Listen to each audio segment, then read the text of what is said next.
మిక్కిలి అల్పులైన వీరిలో ఒకనికైనను మీరు ఇలాగు చేయలేదు గనుక నాకు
Wild swing at that one to finish the over, and a good one from Ben Lister too. 4 runs from it.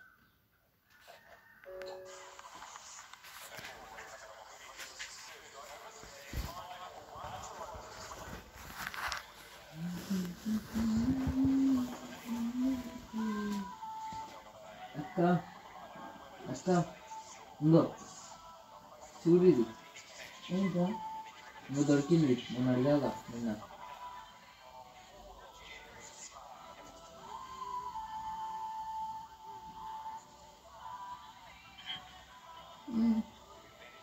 మిగతా 4-11 2 overs down, 5 for 1. The Stags. Ollie Pringle now. సరేలే అమ్మా దూకాలతో వచ్చిండు తర్వాత Headed the చెప్పు ball by Captain Rob O'Donnell. I think. జ్ఞానులు వచ్చారు గొల్లలు వచ్చారు మమ్మీ దూతలు వచ్చారు జ్ఞానులు వచ్చారు గొల్లలు వచ్చారు Good afternoon to you, Rob. Scotty in the commentary box here, mate. Good start. Yeah, we'll definitely take that, won't we? It's been a real hot start by the lads out here.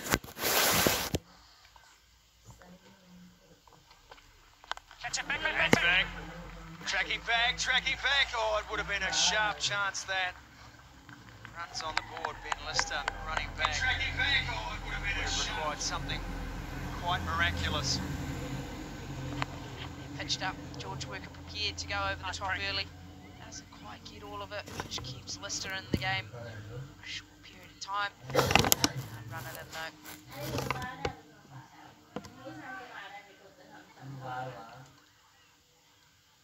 Did you catch your breath there, Rob? It's been all action. All sides so far, hasn't it? Yeah, it has. Crowd's bowled well. Okay, it looks a little bit sort of slow with Somerville bowling a hell of a first set. That one is gone.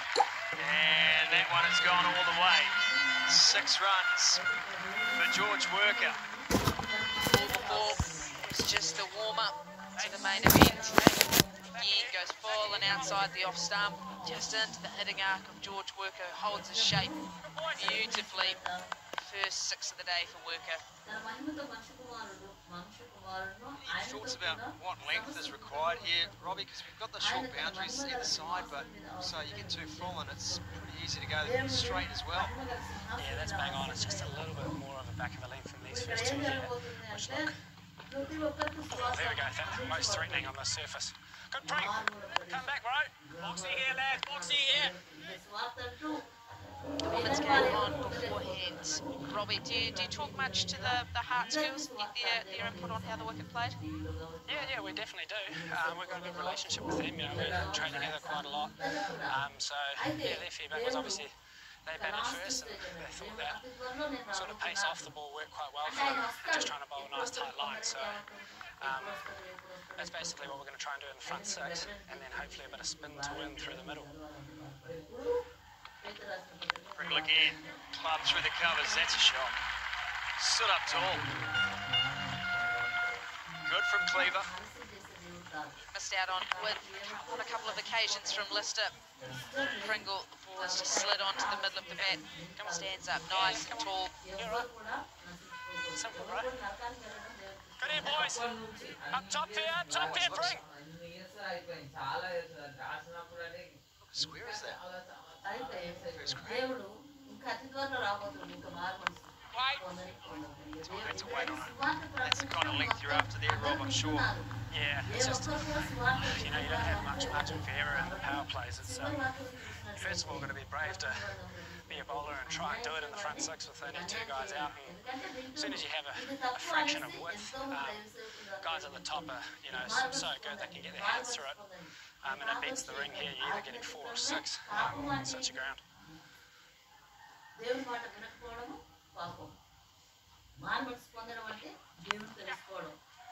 Pringle taken. Good Pringle. That's a good comeback from Ollie Pringle. Went for a 6 and a 4 in that over. 18 for 1. 19 for 1. Thanks, Robbie. We'll let you go, mate. Cheers, guys. Good on you.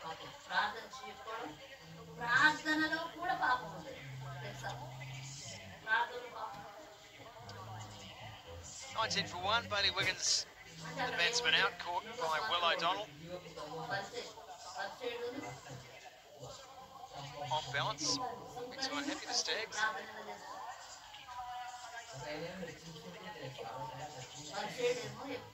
Been a bit of a feeling out period, I think, these first 3 overs. Stags looking to be aggressive, looking to try and set the tone. They haven't been able to get away. Lister. Hit hard, gone!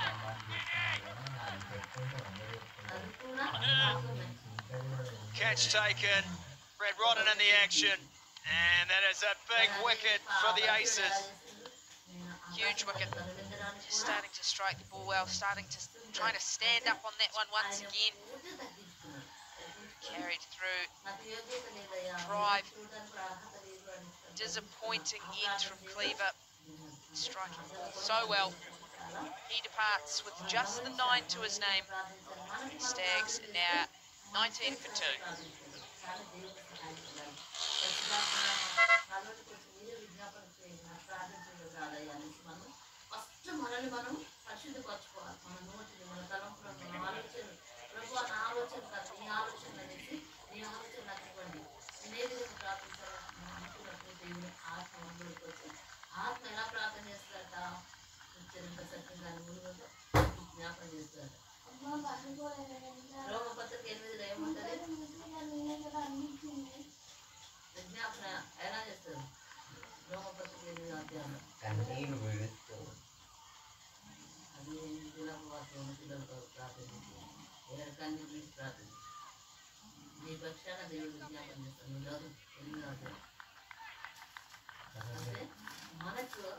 Plenty of action so far in the power play here. The Stags won the toss. Tom Bruce said we'll have a bat.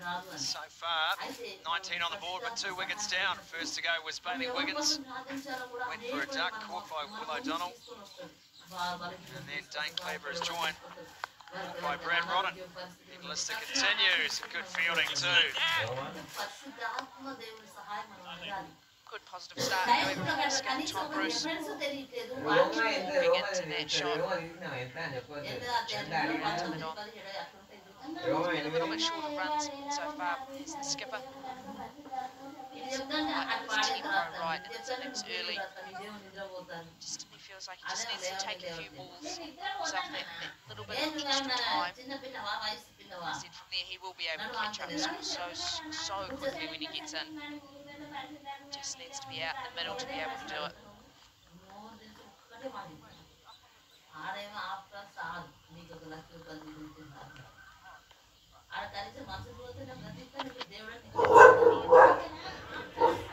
Listed to the left-handed. It's a good line too.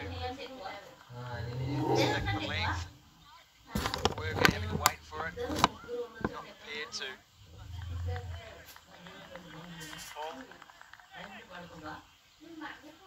2 wickets might slightly change Worker's mindset as well. Yesterday was so aggressive, 71 off just the 42 deliveries, really set the tone for the day. But For that time. losing the 2 early wickets, just 3.5 overs gone. It's a slightly tricky position.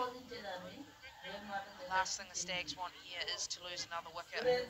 Lots spoken about how losing 3 in the power play is a big sign of negative things to come in terms of the result of the match, but also knowing 6 such a good time to bat, try and get ahead of the game, set up the rest of your innings.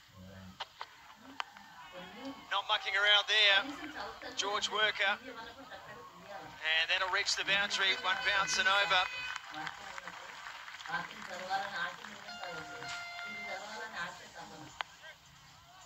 Fortune favours the brave there. George Worker swinging hard, losing his shape a little bit as well, but the big outside edge flies high over third man.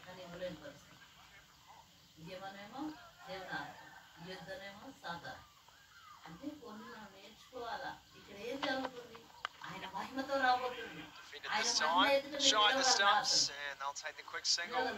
Worker wanting the strike for the next over, that is the over. 25 for 2.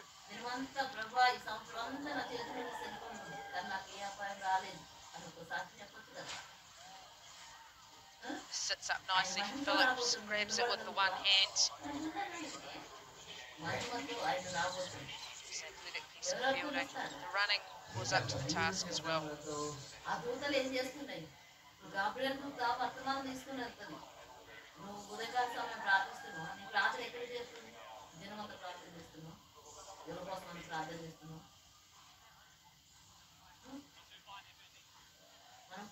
Another bowling change, ringing the changes. Commentary box in. Will Somerville back into the attack to bowl the 5th over. So impressive, 1 for 1 in the opening over. sliding down leg that time. Will Somerville knew it too. It'll go for 4 leg buys. Just looking to try and tuck up the left-hander, get into the hip, give him no width to work with. He's done that. Just a little flick off the pads of work up. Pace on the ball as well means he runs away.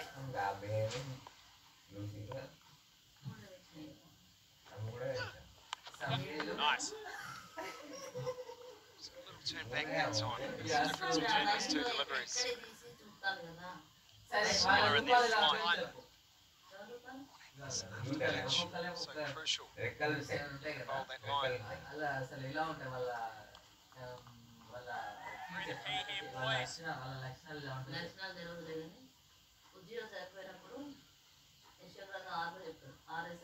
It's a good brother. I could learn a few lessons from that.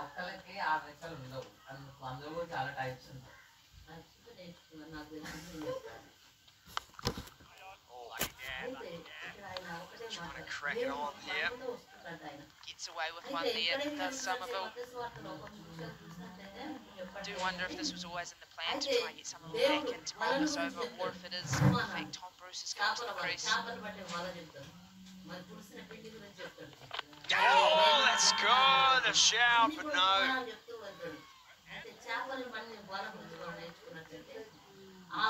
He's heading down like it. That just came on to Bruce. It's a close shout there. Line that's landed live on the stumps. Oh, that's glorious. Down block, Nebo, down block.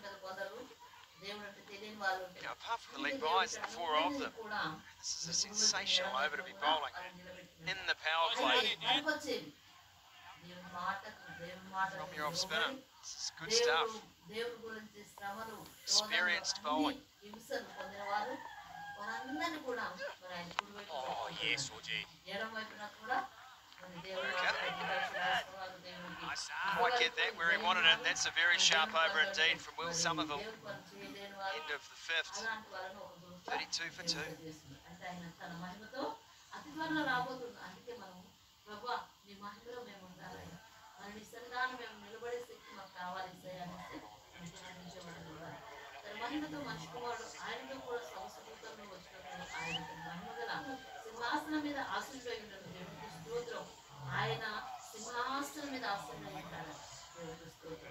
అదే మనం కూడా దేవుని కోసం మనం పాటుపడినట్లయితే దేవుని కుమారులుగా మనం దేవుని ఎరిగి ఉన్నాం కాబట్టి మనం కూడా దేవుని ఎదుట దేవుని పక్కన ఒక సింహాసనం వేస్తానంటాడు దేవుడు. అంటే తన కుమారులుగా Great scenes here at Pukekohe Park on the terraced embankment. ఆయన పక్కన కూర్చునే యోగ్యత నీకుందా, నీకు అర్హత ఉందా అని Crowd too. Come along to experience a bit of New Year's Eve cricket here. Bowling changes. Dan Ferns comes back into the attack. దేవుని మాటకు లోబడినట్లయితే దేవుడు చెప్పింది చేసినట్లయితే ఇక్కడ ఏం చెప్తుంది అప్పుడు సమస్త జనములు ఆయన ఎదుట ఊగు చేయబడదు. సమస్త జనములు ఆయన సృష్టించిన సృష్టిలో ఉన్న ప్రతి ఒక్క Bowling figures for Ferns in the service match with 3 for. వారు ఏ ప్రాంతంలో ఉన్నా కూడా ఆయన Generate wickets. తీర్పు తీర్చే దినము అందరు పోగు చేస్తాడు. ఎలా పోగు చేస్తాడు? గొల్లవాడు Genuine pace as well. Likes to mix up his lengths, trouble a batsman. గొల్లవాడు Go for a few as we saw in the first game against the Firebirds. But even in that game, it's been comeback from Ferns. గొల్లవాడు ఏ రీతిగా గొర్రెలకు Plenty in his first over and then came back and really tightened the screws. Yeah, that's what's really impressed me about him. Came in for some tap, 22 off the first over that he bowled this season, but then they still had the confidence to bring him back, bowl at the death of that innings, and he did a fine job of it as well.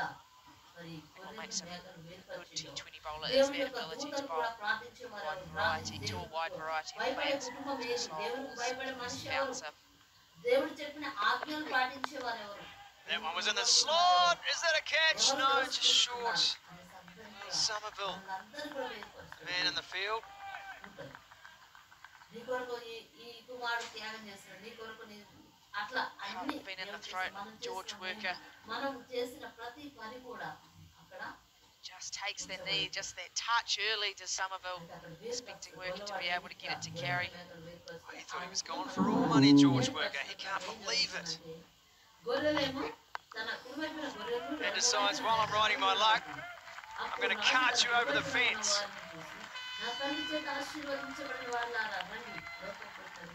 Nothing worse for a bowler. Feel like you've created a good chance the ball before. Just gets into the legs of George Worker. Just lean on that. No over-hitting there, just backing his natural timing. Such a wonderful player to watch when he's in full flight.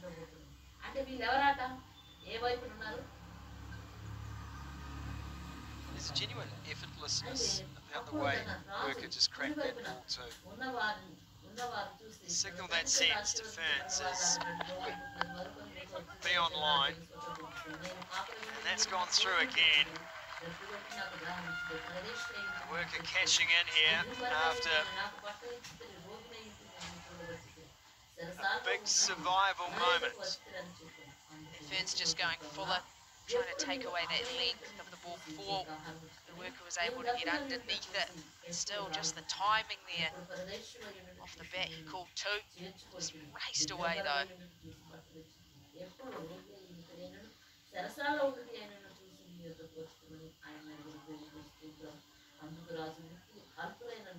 Twelve runs off this over. Last ball, Worker goes again. Catch that. Oh, well done, sir. In a cast.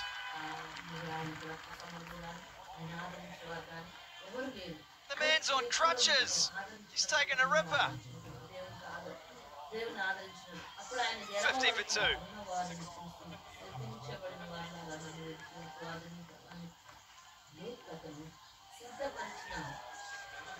It's an incredible effort, isn't it?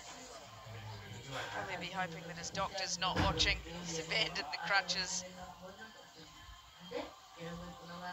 He's been off work 3 months. Oh, wonderful.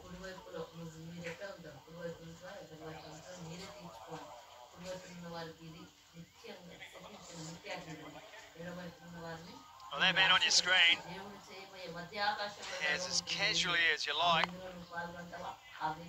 pouched one from George Worker, which went about 1 kilometre up, and he's done it all with a cast around his leg. Saved his mate. Wonderful. Brilliant grab. Friend next to him. It's not a care in the world. Oh, his gram is pinging off at the moment. He's getting messages from all over the show. Katie Martin said that this man could be the danger man for the Aces. Ball in hand. We know what he can do with bat in hand.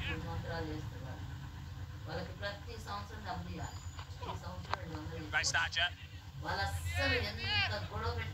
on, boys. They turn for 2. And that's sharp running too. Start moving, lad. And Ben Horn admonishing his fieldsman there. And that's good running. It's a good way to start against the spinner. As we talked about, the pockets of the ground are quite large. So the ability to hit and run and know your non-striker is working hard to get back for 2. Oh, come on, Jimmy. Too. Katie Martin mentioned the extra pace he gets. He darted to you as a batsman. That's why she believed he was a really good option today on a pitch like this. Yeah, he just complements Somerville on the spin attack well. A faster ball is probably his stock ball, as opposed to Somerville, who's still looking to get that traditional off-spinner's shape on the ball. Phillips, a shorter bowler, bowling from a lower height, just looking to skid the ball through. Has still got those pace variations he can go to. Just really looking to skid it through, hurry batsmen up. Fielding that time. And then the overthrow. Sean Sullier. I thought Phillips was brilliant with the ball down in Alexandra as well. Again, not a massive ground down there, really picturesque, lovely place to play your cricket. And again, there was just a hint of grip in the surface down there for the spinners.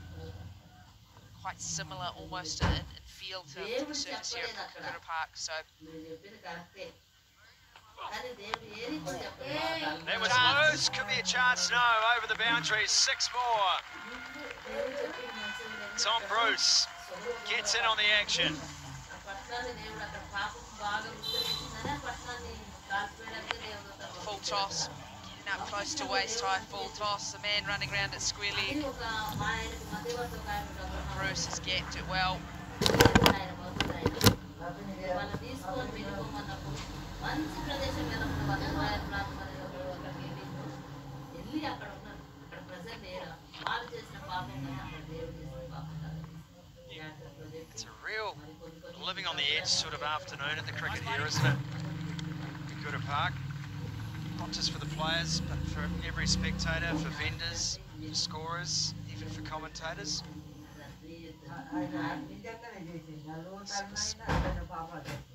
Straight into our curtain-sided truck. There's always a possibility, yeah? ఓ దేవుడు పాపం చేయమని చెప్తారా అంటే అక్కడ వాళ్ళు ఉన్న place లో అట్లాంటి కల్చర్ని బట్టి అంటే వాళ్ళు అలా తయారయ్యారు అంతేనా వాళ్ళ Into the fill it's over. బిడ్డలు అలా తయారయ్యారు అలా అని అనుకోవచ్చు లేకపోతే వాళ్ళ వంశంలో ఇంకెవ్వరు 7 లేరు overs gone, 64 for 2. మోయా వీళ్ళును వీళ్ళు ఇంకోటి అమరేలు మోయాలు శపించబడిన వాళ్ళు వాళ్ళ సంతానం అన్నట్టు వాళ్ళకు బట్టి ఇద్దాము అట్లా ఉంటుంది అన్నట్టు అక్కడ వాళ్ళు ఇస్తాయి మోయాలు 7 ఉంటారు కదా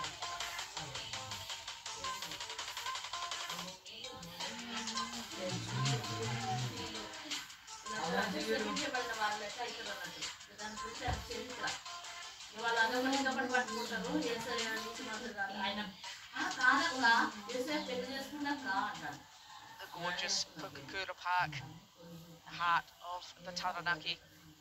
Wonderful place to be playing your cricket. Gorgeous spot. Some time at the beach, bit of a holiday. Katie Martin coming in alongside me. We were lucky enough to go to the Festival of Lights as well last night. What a picture the park looked. Yeah, it's beautiful, isn't it? They've just redone these terraces, so it's a bit more comfortable with some seating there.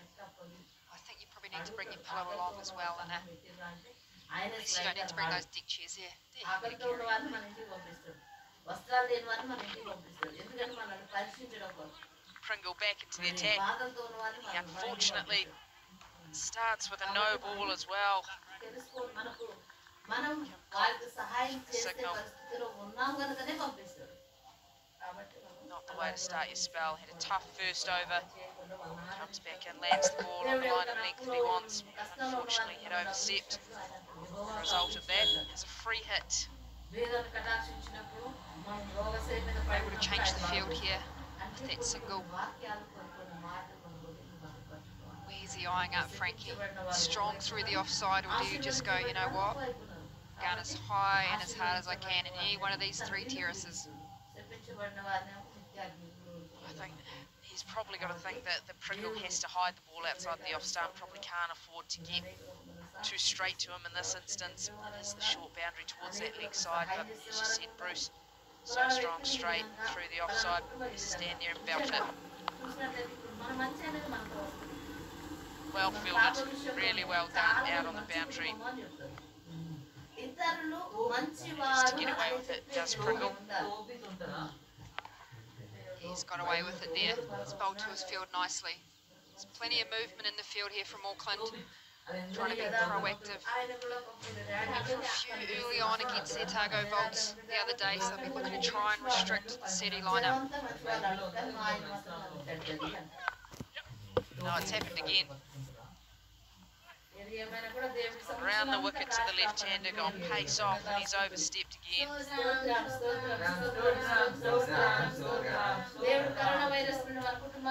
Just keeping Kim Cotton busy there. How far he is over here, Frankie. He's just tipping the line, isn't he? Sponsored by Specsavers, I think, so Kim's obviously had her eyes checked out. Doesn't miss a beat. Look, that's a great umpiring call we've seen now in the international game. The third umpire is making the decisions around no balls. Every ball is viewed by them, but still at the domestic level, umpires able to make the call out in the middle. Such fine margins, but umpire caught right on the money with that one. The result is that Tom Bruce gets a second go at a free hit.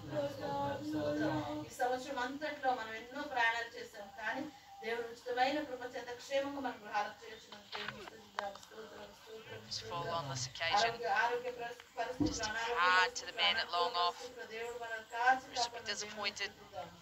He hasn't done better with those two. But it looks like Matt Pringle has overstepped once again. This means another free hit. This time George Worker is the recipient. Well, the bowlers have various ways of marking their run-ups. They either get the measuring tape out or they step their mark out. So potentially just trying to sneak an extra bit of pace. It's a great camera shot. Yep, he's over the line that time. Where's it going this time? It's going over the rope for 6. Oh, he's just connected on that through the hands of the fielders. It wouldn't have mattered anyway. Free hit. Slower delivery into the pads of the left-hander. No left-hander misses out on those. It's a real momentum shifter in this game. They'll just come so close to doing a brilliant job there, trying to bat the ball back in, save the boundary. Just the power from George Worker just burst through the fingertips.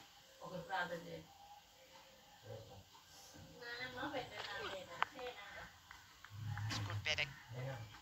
It's been an eventful over and we've only had 3 legitimate deliveries.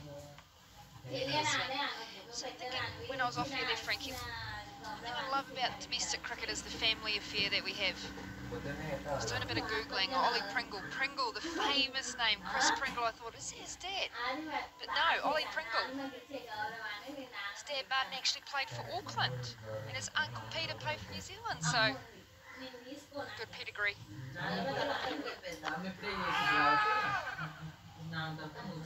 Good research as well. I haven't finished actually, Frankie. Horn. Now that's a famous name in Dunedin, Matt Horn. Ben Horn's dad actually played 4 tests for New Zealand and badminton for the Commonwealth Games. But his dad wasn't Matt Horn. We also have Phillips, Glenn Phillips, and his brother Dale plays for the Targo Volts as well. And we've got a couple of O'Donnells out there. It's great to see. Good striking. Will it beat the man on the fence? Yes, it will. Splits the 2 expertly from Worker. He is enjoying himself at Pukakura Park. Moves along to 48, not out. He'll be looking to back it up. Another 50, back-to-back 50s. Can he get here, George Worker? Very strong square of the wicket. Just need to readjust his line here and just trying to get out this over as little as he can.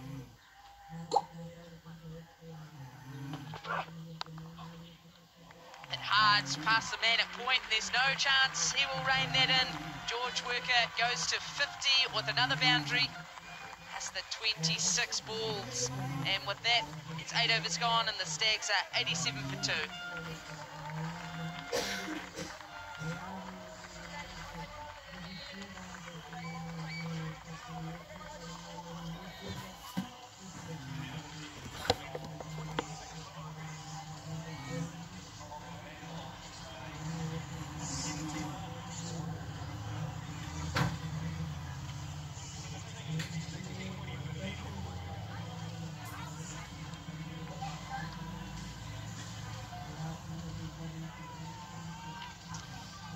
Over Ollie Pringle. He's had a tough day so far, gone for 37 in his 2 overs. To finish off that over, he goes short and wide to George Worker, puts it away. The man in form brings up a second half century in 2 days, just off the 26 deliveries, a strike rate of 200. With a couple of big overs, that run rate for the Stags is up to 10.9. because of that, the Aces have had to turn to the 4-man with the ball, Will Somerville. Clever from Bruce, trying to get outside the leg stump. Well done, lovely start. Follows him. Just finish off that family chat, Frankie. Phil Horn, that's his name. And Doug Bracewell. Brendan Bracewell's son. There you go. Match referee as well. Yep.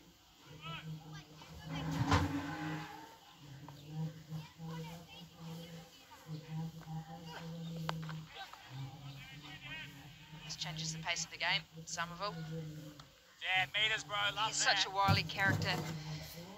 Played a number of tests for New Zealand. He'll be looking to make that Black Caps team later on next year. 1 for 6 so far off his 2 overs. Just uses that round the wicket angle so well as well. Enables him to close off half the field, it feels like. Yeah, the thing about Somerville is his height. He gets up and over. So sometimes makes it a bit harder to trust the bounce. It gets a bit higher on you as a batter. Oh, damn.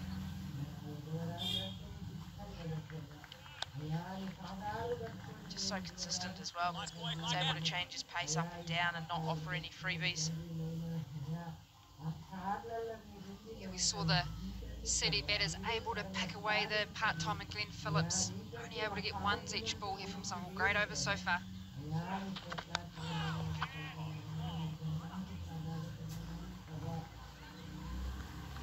No margins for the spinners these days. Frankie, leg side, and that's a wide. Yeah, I'd say that's a fair call. Yes, Bruce has moved across, but it's pitched well outside leg stump and stayed out there as well. Yeah! And that is the wicket. You take the wide to pick up a wicket. The next ball, well held by Ben Horn behind the stumps. Brilliant over from Will Somerville. He's come across the batter, shorter, tried to play that through that vacant 3rd man spot. And as Scotty Stevenson said, watch out bowler, there's the bear coming away. Great catch. Tom Bruce has to depart for 21. Stags 92 for 3.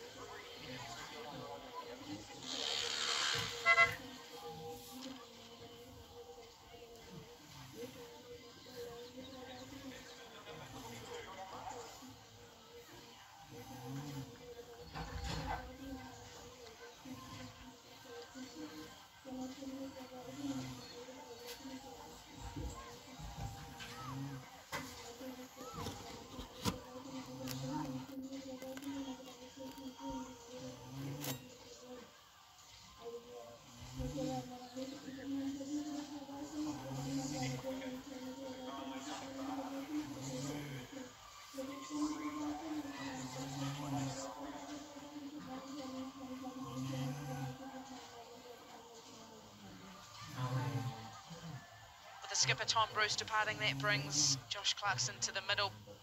Standing striker of a cricket ball. No ground is too big for him. Oh, damn. Start Somerville asking questions straight away.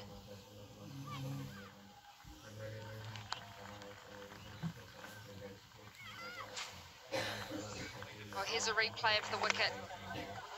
He probably didn't trust the umpires then, so he's given it another go. A double play. Going for that run out. Great catch there from behind the stumps. He's in the game, whether it's with his voice or whether it's with his gloves. I think that's a phenomenal effort as well. The no-look backhander onto the stumps. Very, very impressive.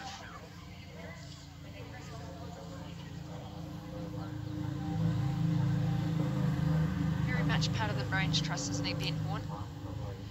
Needs the angles in the field. Helps out O'Donnell with the tactics. A few of the central lines stayed on to watch their counterparts take on the Aces. Well, we talked about the danger, not of the bowler, but of the wicketkeeper. And he's given a wee nudge as he's gone along there.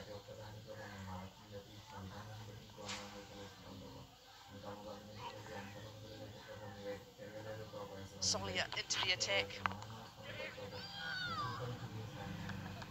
Wicket keepers, they just love to be in the thick of the action, don't they? Double plays. A little bit of positive touch going on out there as well. Well, I'm not sure if Sophie Devine's playing, but we did have a game for the Wide Ferns against West Indies a few years back in Tauranga, Frankie, and got excited I got a stumping. As I ran down there, Sophie runs in from cover. I've gone to high five her and I've actually closed my gloves and punched her in the face, so yeah, we get a little bit enthusiastic, us keepers. Accidentally, say accidentally.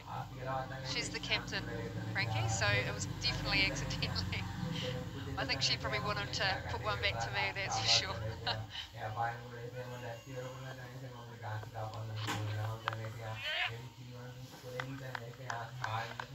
Just a tidy start with the ball. Looking to attack in and around that off stump. Didn't do any bowling down in Alexandra, so already a change. This is utilising different bowler in their lineup. He's been really good, in good form with the ball so far this season. I was a little surprised to see him not bowl down south. But here he is with ball in hand now to the dangerous George Worker. Yeah, they used O'Donnell as a bowling option. He was quite effective against the Firebirds in the first game. Potentially just that extra little bit of pace.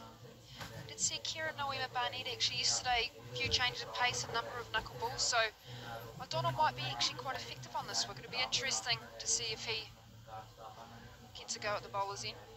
Is he brave enough to bowl himself? Some short boundaries around.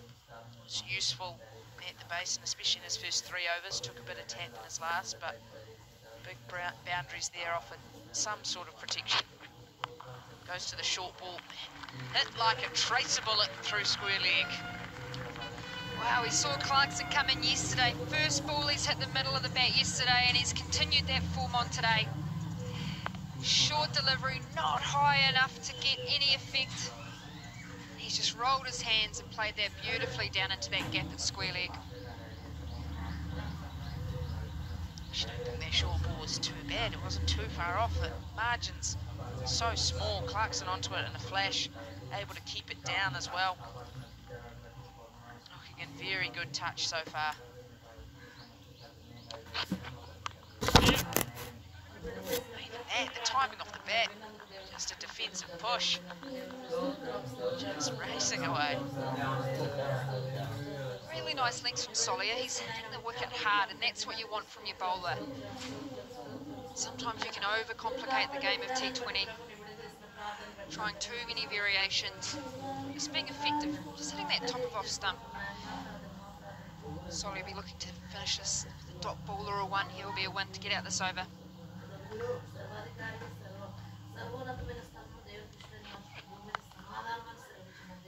That's what he's managed to do. Right to his cover sweeper. Tidy over. 9 off it. It's the halfway stage. The Sags 103 for 3.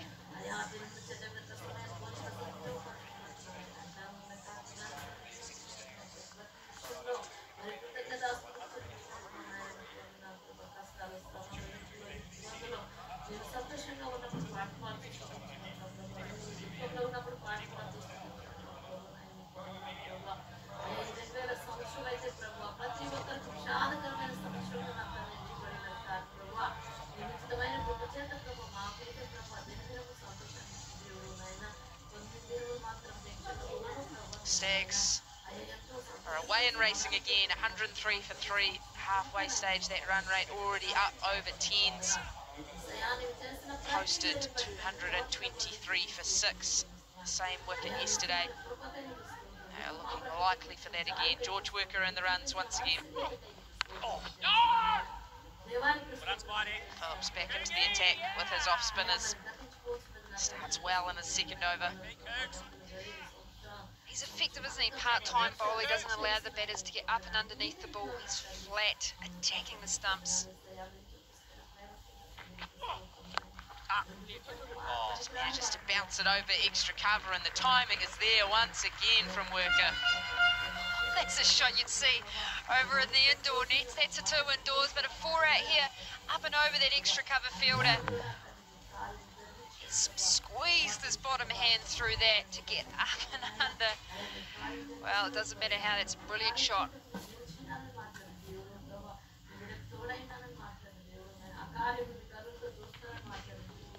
There's lovely bowling, Phillips Chippy. sort of thought he'd done everything right there. Ball up close to in the block hole. No length to get underneath it, and somehow the timing of work, it just managed to bump it over and an extra cover. It's probably where they'd want old Kyle Jamieson back. 2 metres tall, old Kyle Jamieson, he would have been able to jump up and protect that one.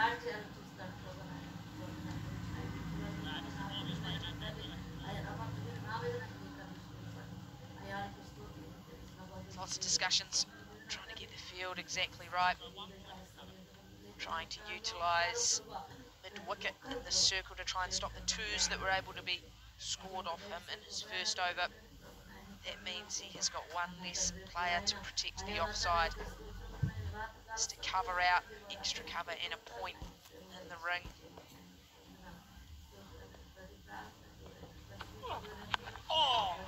And of course, that's the area it goes to. Get rid of third man. Ball just follows it. Just the 2 runs though. Yeah, he won't say bob each way there, which meant that it may or may not go there.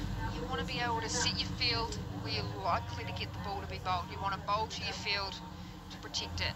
So he sort of felt like, well, it could go either way. So he's protected the more likely option. No, I like the field. I especially like he's got that mid-wicket in place now. Oh, gentle ball, mate. Well, if his tactic's going to be bowling fuller at the stumps, he doesn't need that third. The only reason he'd need that third if he felt if the batter was going to play a reverse or a reverse lap.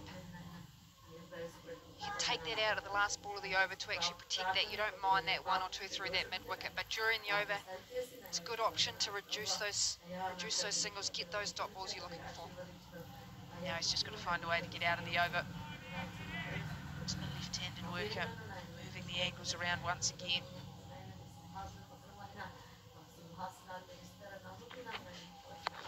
It's into the legs, pushing for 2 once again. Wonderful piece of running. It is simply outstanding for Clarkson to get back. 10 runs off the over from Phillips, 11 gone, 113 for 3.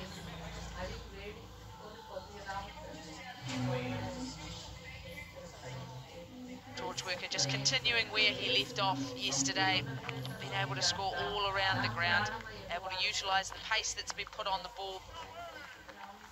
Timing that's been on show today has been wonderful, and when he's needed, he's got the power to go with it as well. This looks good down the ground. He was ruthless off the free hit as well. Just been another clinical display once again. Beautiful shot through the offside to bring up his half century.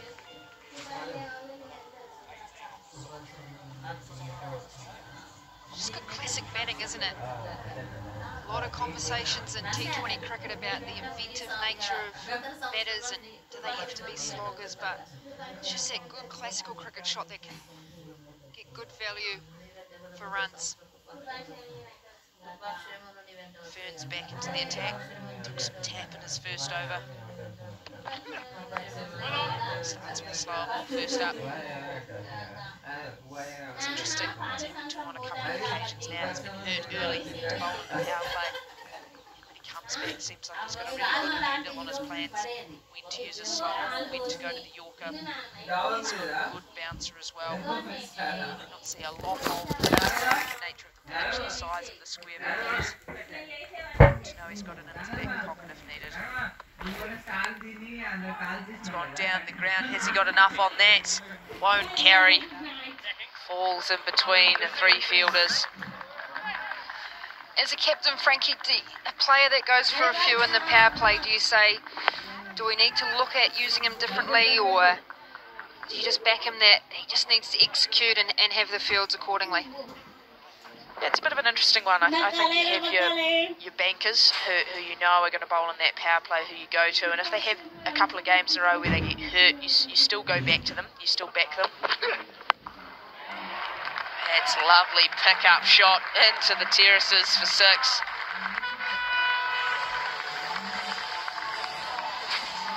Well, I've already seen one crowd catch today. Not interested on that occasion. He's drifted into those pads. Short delivery, and he's just rolled his hands with that. Has Clarkson. It's a great shot there, isn't it? And whether perhaps it's just with the loss of Ronnie Hera, Mitch McClenaghan, who'd normally bowl those power play overs, they're searching for someone else. Or whether they think he is one of those people that you'd describe as a banker in this team to bowl them. I'm not quite sure. Doesn't necessarily look like a natural fit so far. I think he's been taken to on a couple of occasions and hasn't necessarily been able to bounce back within an over well. But I think when he's come back into his second spell, he's looked really good. Of course, there's the odd occasion where you're going to get hit into the stands, just like before, but on the whole, impressive through that middle stage.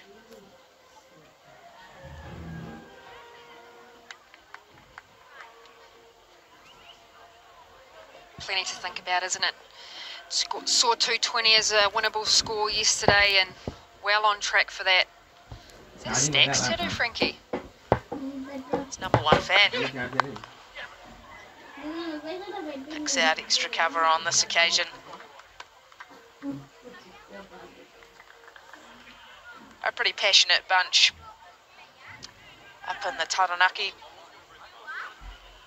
Definitely a Stags fan on the bank. Probably enjoying the display that he's seen over the last couple of days.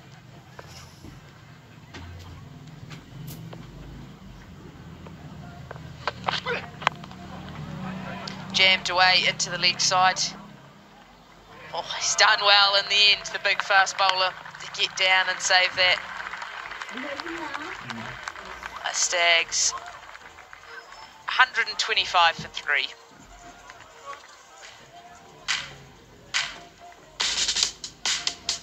Oh, the Festival Lights in New Plymouth. Visited that last night with you, Frankie.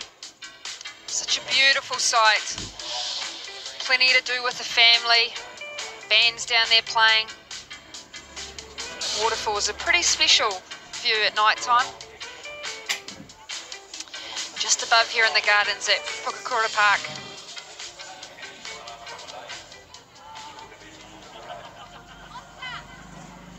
Good crowd forming at the games today. It's a good crowd. The Festival of Lights last night as well. Big crowd in. Food trucks were pumping. Wonderful place to be. New Year's Eve, I'm sure they're expecting a big crowd as well. Wonderful place to spend New Year's Eve in the Naki. 8 overs left in this innings for the Stags. They'll be starting to think about where they're going to end up, how many runs they need on this quality surface. Phillips to continue with his off spin. To the pads again. Nice that. Really increased it off the last few overs. Last 5 overs going at 11s and over. Wickets in hand. What can Auckland do here to peg this back? Wicket here will be key, won't it, Frankie? Yeah, they need to break this partnership.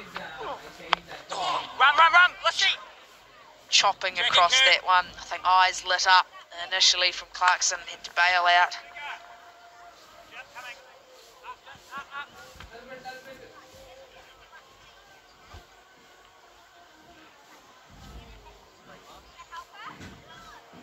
Tough job being a captain, T20 cricket.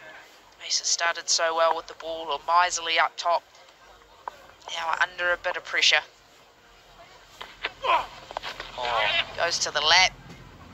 The man is positioned fine just for that shot. Nice, Jack. Saw Doug Bracewell batting at 6 yesterday.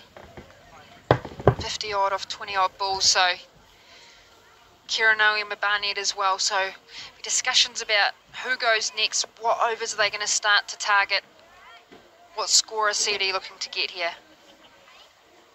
Yeah, and they really like utilising that right-hand, left-hand combination. Speaking with Doug Bracewell yesterday, that was the reason for his elevation is to have a right-hander operating along with George Worker, who's going so well out in the middle. It just means you've always got someone who's able to take toll of a shorter boundary or a mismatch with a bowler. It's good though from nice Phillips jump. Right up into the block hole. Nice body. Leg stump Yorker.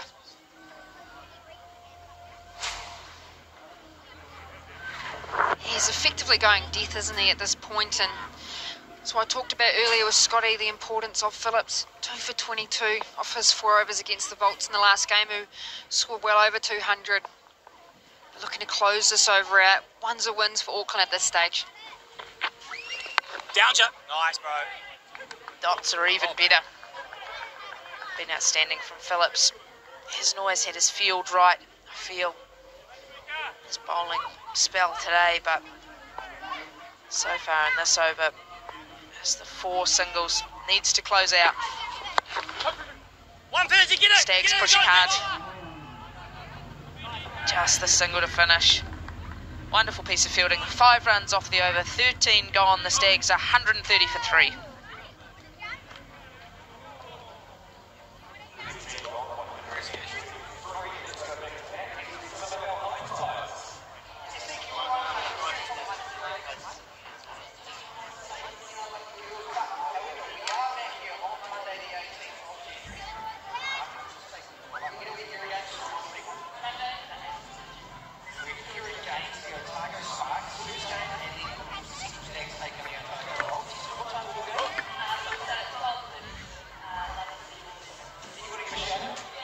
Six bowlers used, 3 wickets down. Somerville with a couple. He's bowled well actually, 3 overs, just 11 runs and those 2 wickets. Glenn Phillips also got through 3 overs, a touch more expensive. 13 overs gone, 130 for 3. It's all set up here. Katie Martin.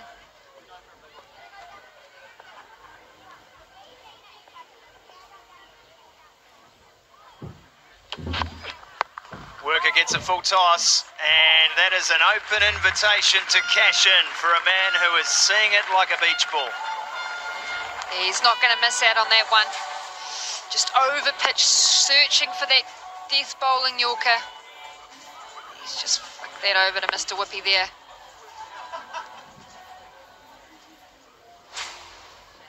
It's a flake in it. I'll ask you after the spill what your choice is, Scotty.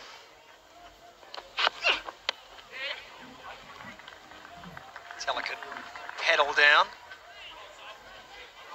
Well, look, depending on the day, but you can't go past the flake cone standard. Depending on how you're feeling, Katie, you can probably go for a chocolate dip as well. You don't mind the chocolate dip with 100,000s after that? You can save the hundreds of thousands. I'm not interested in that sort of accoutrement to my ice cream. Just, you know, just. Is that old? That lad's doubled up there, isn't he? There's a lot going on in there. Oh boy! See you later. Clarkson this time. Yeah, he's just picked that up. It's just that short length in between either full or at the badge, and he's just missed there short, and you can't afford to do that on these short boundaries. Solly will be looking to adjust his length here. Potentially some slower ball options make the batter do the work. Solia now. He is under attack, and they go again. 4 more.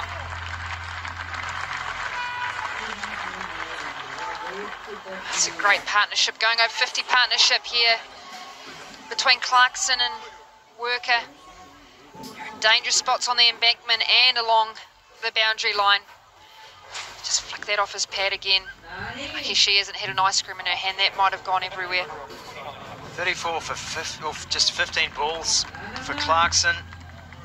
This is a crucial partnership right here. And again. What a stop that is. It would have been a fantastic catch. Graham Began on the boundary. Is it a drop or is it just short? Oh, so close. The thing with the short boundaries is you're so close. You've got limited time to move fast, and he's done well there just to get his hands underneath there. Unfortunately, the luck just isn't going Auckland's way at the moment, and that's been put down.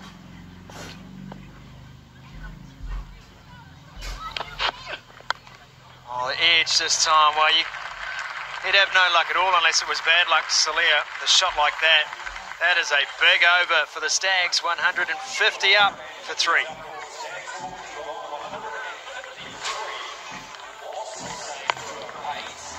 Yeah, when it's just your day, when it's not your day, it's not your day. Those edges go to the boundary. Katie Martin, got a few overs to go here. What are your options? Pace attack has been taken apart. Phillips has got 1 over left, so has Somerville. So 6 overs to get out of this lot. Well, they're probably going to bring back Will Somerville, I think, to bowl out his allotment. They need a wicket here. Although with Noema Barnett. Oh, Stag wants his ice cream. Well, how's he going to eat it in that? Take off the boxing gloves?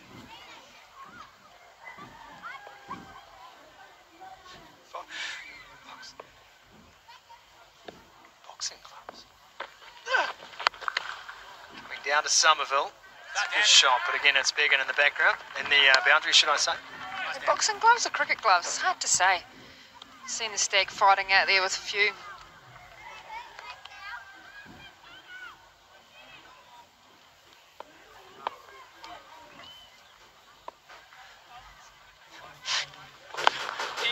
Do we know? Well done, Sol. Brilliant. Oh, I think they're cricket gloves. So wherever he's got those from, I tell you what, I've got big hands. Keeping gloves, aren't they? They could be.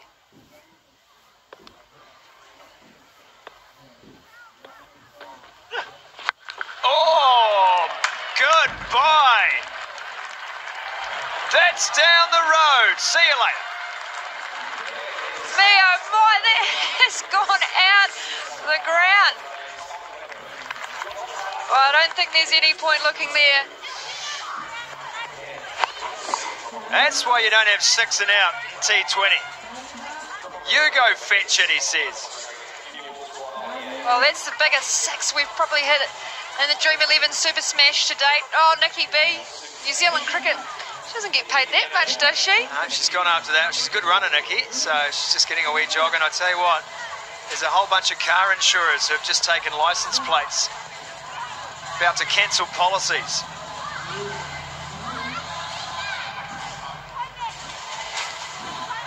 Can he hit it or what? Josh Clarkson. Oh, well, 42 off 18. This is a Dream 11 game changer moment, is it? This innings. Will Somerville has been bowling so well.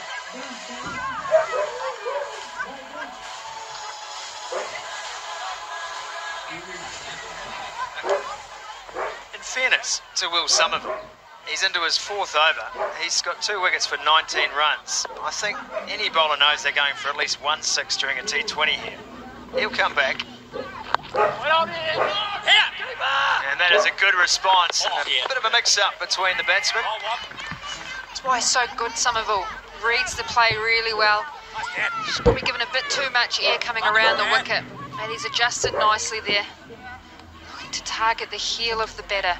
Gives him no air to get underneath. Oh. Like the way he adjusted there. Came down the pitch and then played it with a flat bat. So he's changed that trajectory of his arm a wee bit. He's gone a little bit more round arm, just so he doesn't get as much height. Talked about a tall bowler. Well,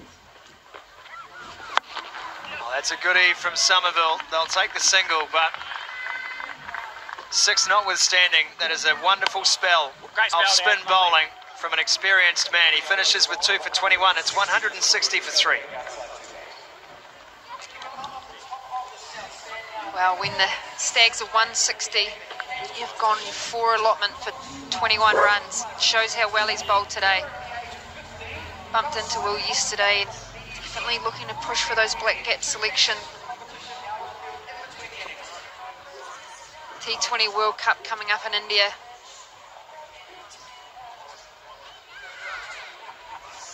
There's the Stag mascot. Not the worst Stag mascot in New Zealand sport. That belongs to Rory the Stag, the Whited Upper Bush rugby team, who has the rather ignominious reputation for stabbing a broadcast floor manager through the face with an antler, unintentionally. Do I dare ask how or why? I think Rory the Stag on that occasion might have been about 5 Tui big bots deep before he took up his mascotting duties. It probably didn't help. Edge gone! That's the end of George Worker. Faintest of edges, caught between the shot selection, and Lister has his man. Oh, it's brilliant bowling. He's rolled his fingers over that. The ball is just carried to horn. George Worker's disappointed. 71 yesterday, backed up by 79 today, just 46 deliveries. Fantastic innings from George Worker. Stags 160 for 4.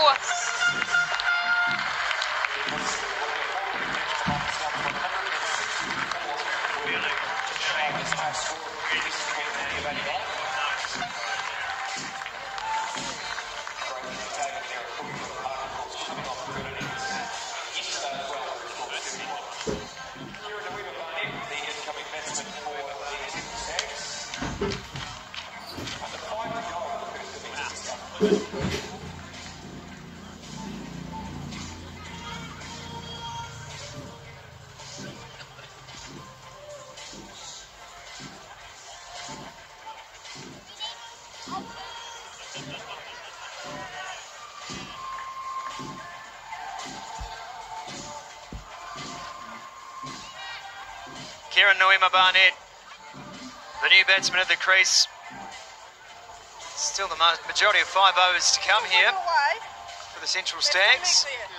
And George Worker's 79 was entertaining as always.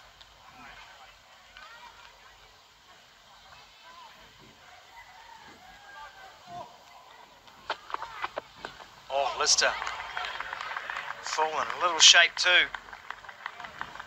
Benefit of having a left armour in your lineup. It just is a point of difference, and we can see against the left hand of the ball going away, usually the most difficult.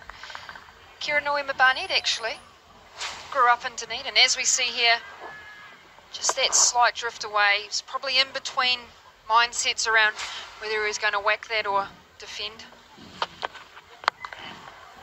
He's going to whack it, Kieran Noema Barnett. I don't think there's any doubt there. How'd you let him go? How did Dunedin let him go? Oh, just think the bright lights of other cities. Brad Rodden as well. He's an Otago boy. Will Somerville played many years for Otago. Played for the Sydney Sixers as well. Went over to Sydney. Bit of a change of scenery over there. Lovely, lovely guys. Chasing that one. Noema Barnett, and the brakes are on here. Last couple of overs from their experienced bowlers pegged this back nicely. Wickets, we talked about stem the momentum. 3 dot balls to Noema Barnett. Still plenty of time in this game. 10's off the last 4, that's getting them to that 200 plus mark. It's a swing. And just a single, one would imagine. It's a bit like in rugby in Dunedin. Richie McCaw went to Otago boys for many, many years, and I'm not sure how how he turned to Canterbury. You never let things go down there, do you? No. We battle away in Dunedin. No, it's a great city. Love my Dunedin city. He was a classic, wasn't he, old Richie McCaw? Should have captained Otago and the Highlanders, but no. no loyalty from him, is there? No comment. Well, he went all right for a man who left Currell. That's the end of the over. 162 for 4.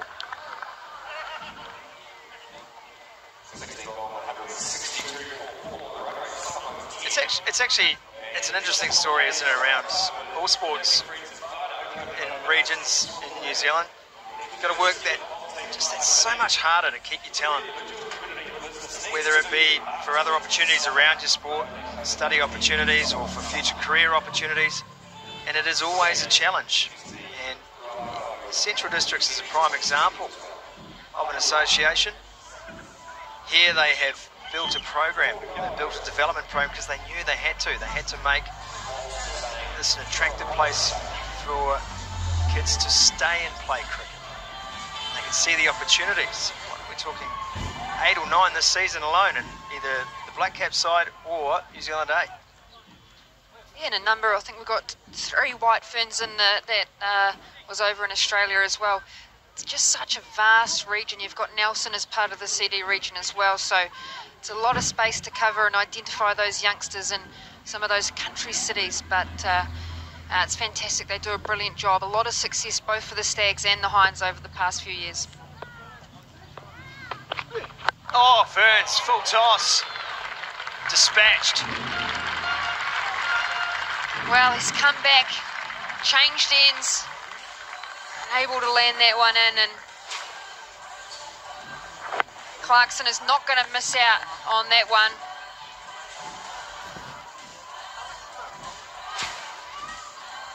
And that 6 takes him. 6, I think it is, yeah. It's 50 for Clarkson. Yeah, front foot's fine. Move on to side angle. Ball's coming. Batsman's a bit forward. Do you have another angle? Or is that the only? Thank you. It's very fuzzy. Yeah, here we go.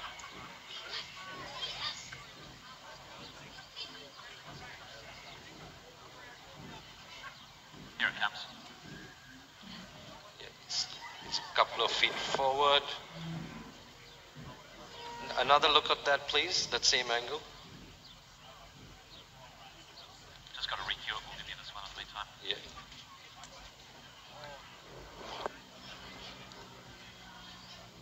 It's a couple of feet forward, but yeah, the front angle, please. Yeah, here it comes. Yeah. Ball's rolling there. Looks like it's dipping. Satisfied. Fair delivery. Thank you. Fair delivery. Now that we've got that out of the way, fair delivery called. And that's 50 for Clarkson. He's fantastic batting off only 22 deliveries, one of the fastest Dream 11 Super Smash 50s. And again, and again, and again, and again.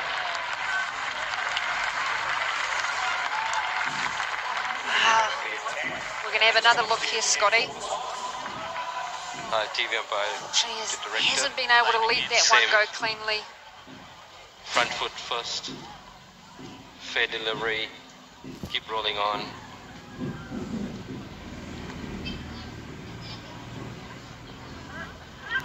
Yeah, that looks a bit more tighter. Yeah, the last thing Can I have another look, Dan please? Ferns needs here is a no ball on top of that. He's on the power crease. He's not moved a lot forward. Okay, keep rolling. Yeah. Side on, please. The side angle again. One more time. Here it comes. Well, they're not too lenient on Freeze that. there. Thank you. That's a no ball. Over the waist. No ball. If they feel like it's marginal, they're going to give it a no ball. That's the conversations the umpires have with the captains and the bowlers these days. Anything slightly around that hip height, that waist height, they're going to call it, and it's a free hit. Half century for Clarkson. Moves to 56. Pressure on Ferns now. Free hit. Good comeback ball that from Denry Ferns.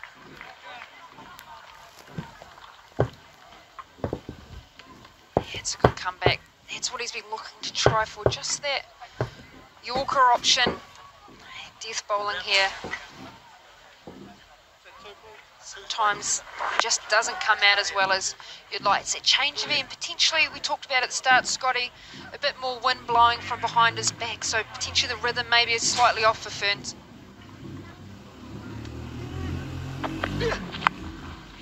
It's picked up and twists around, and that's over the boundary again. Oh, this is pain for Danry Ferns now. Yeah, that's the benefit of that right-hand, left-hand combination. He hasn't missed by much there, middle and off-stump line, and that's what he's looking for, but Noema Barnett, very strong bottom-hand player, and he's just looking to go here.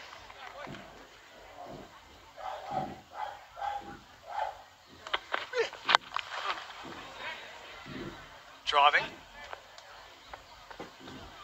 And a single in brings Clarkson back on strike.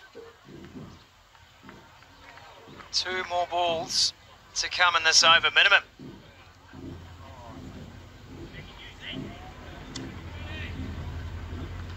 Yeah, it just hasn't been able to back up those overs, have they, Auckland? Lister's previous over going for 2. This over looking a long over so far. Ferns. Well, they had the screws on as well. And that'll be the disappointment for Dan Ferns. Somerville and Lister had been tight. Full toss. Hit long. 4 more. Ferns looking for that Yorker again, and he's just slightly missed. Clarkson in this form has managed to get that on the full. Just get himself a little bit of room, mid-off up, so that's a gap for him. And he's connected really, really well there. Ferns will be looking to try and get out this over again. Little damage as possible.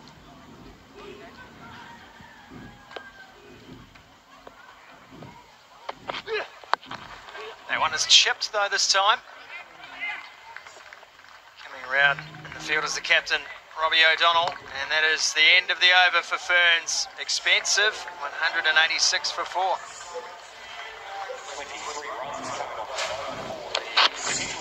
Josh Clarkson, great 50 from him. Was very good on the onside. Hit hard and hit long and took advantage of any bad ball that came his way. Yeah, he did sometimes those full tosses he's being served up are difficult, but that's the shot of the day. Out the ground. He's just made his own luck here. A few loose deliveries from Auckland, but brilliant batting from Clarkson.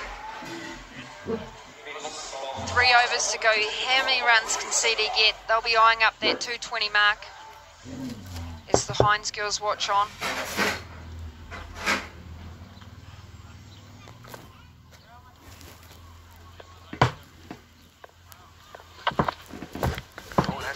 Close to a wide and a wide given. Just got a bit of it out of shape here, haven't they, Auckland? They were stung by that over.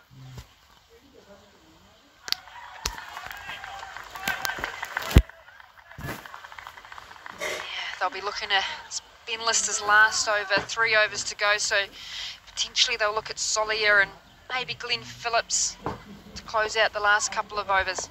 24 runs from the Ferns over. Lister starts with a wide. Nice, Bobby. Just a single taken. 24 runs too. This time in the game per over, it just breaks you a little bit. Because you feel like you've got some success. George Worker's gone, got a new batsman at the crease, and then all of a sudden, you let your foot off again.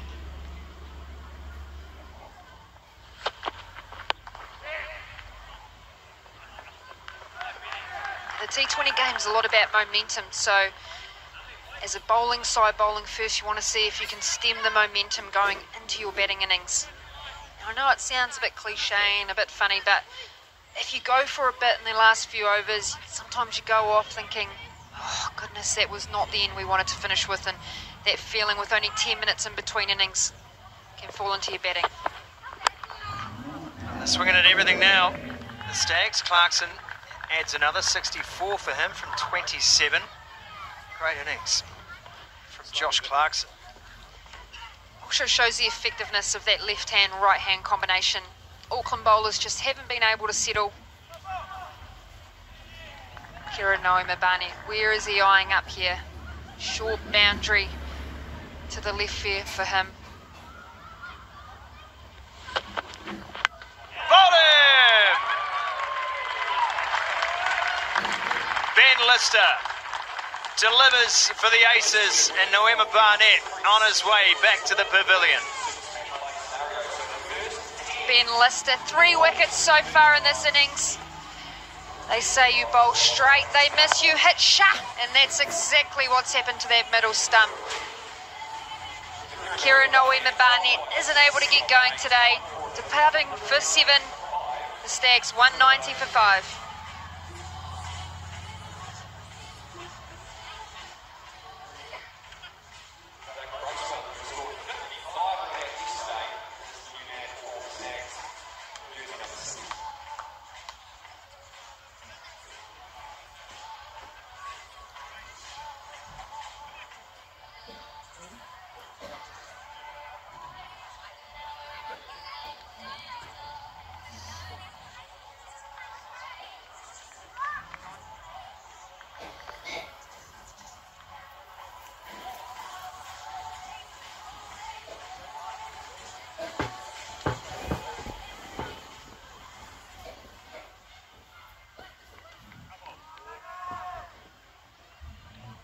New batsman in, Doug Bracewell. We were talking about Josh Clarkson earlier in his 22-ball 50. Can update you there, the man who's just walked back to the dugout, Noima-Barnett, the fastest.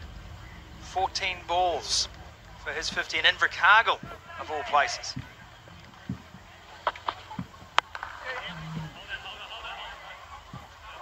Bracewell off the mark, Clarkson back on strike. Martin Guptill here, 2008, 15-ball 50.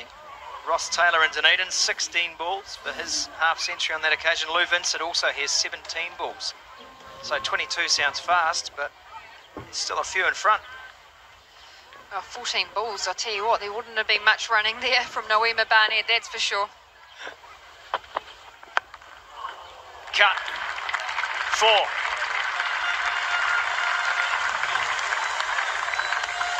Oh, when it's your day, sliced off the face of the bat to close out the 18th over. Stags 195 for 5. 2 more overs to go in this innings.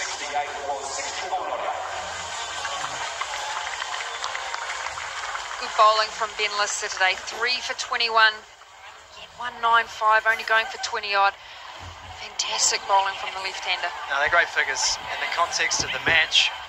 The fact that both George Worker and Josh Clarkson have been absolutely spraying it around the place.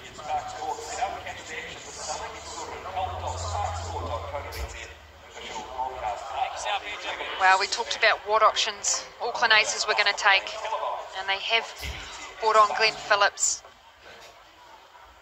He'll be looking at attacking those stumps, giving the batter no air. Doug Bracewell coming off 55 yesterday. Quality all-rounder.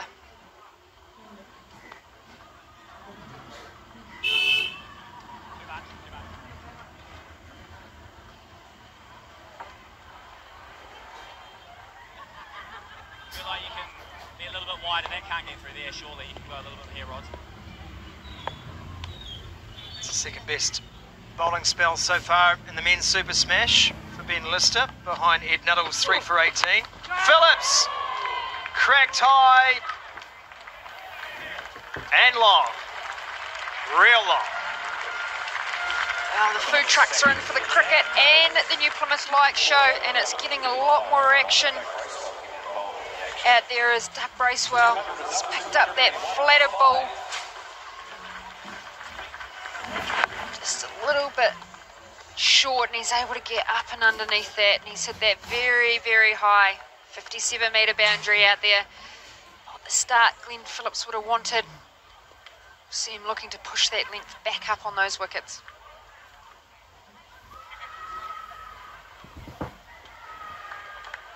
Yes, Jack.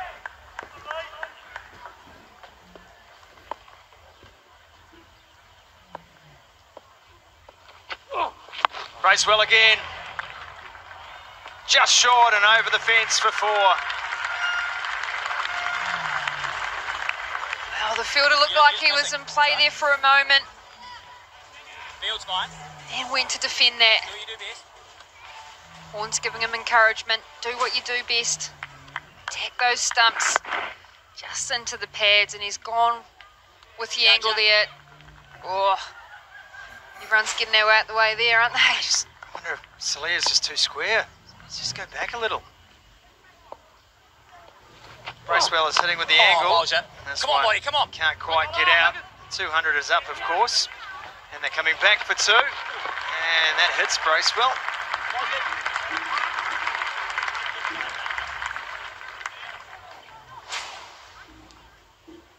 Wow, we talked about the super over earlier, which it doesn't happen in this competition now. And also the ball off the bat, so Oh, you can't talk about no New Zealander likes to see that. Katie, you can't Dead talk. ball, dead ball. You know the rules. There's got to be a change of rule there, doesn't there? He's not allowed to ever mention that again. Bracewell's raced to 13 and he wants more. Man underneath it. And the skipper takes it.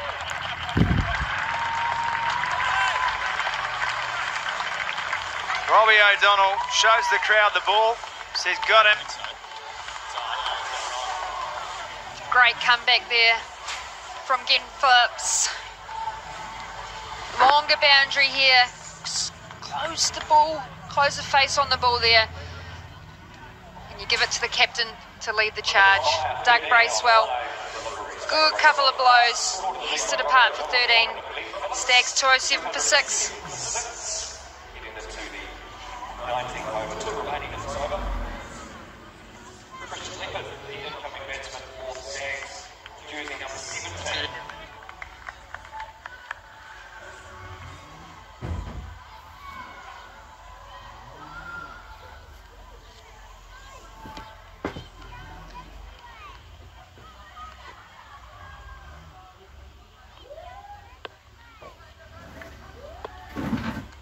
Christian Leopard, the new batsman in, but the plate is crossed, so Clarkson faces the delivery and hits it as straight as is possible.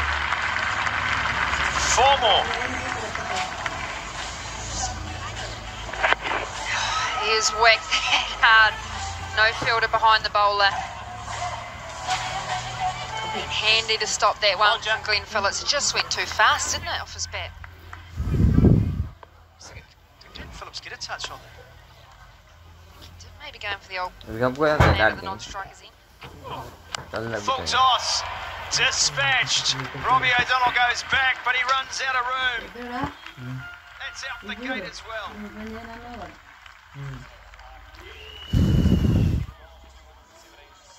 Over up, 217 for 6.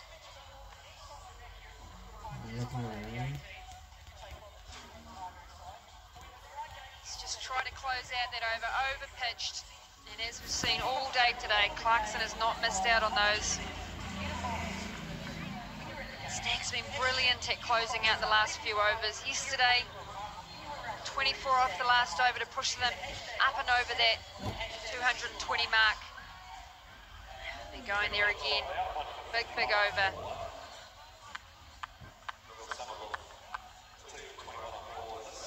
Christian Leopard to face his first ball in the final over of this inning. And Dan Ferns has the ball in hand. 24 runs off Ferns' last over. He needs to shut off the tap here. Well, we saw Leopard yesterday. 18 off just the 6 balls, 2 big sixes. We talked about closing out the over with the short boundary on the leg side here. Is that where he's going to target? Kind of. Or just straight back over the head. Wow, first ball.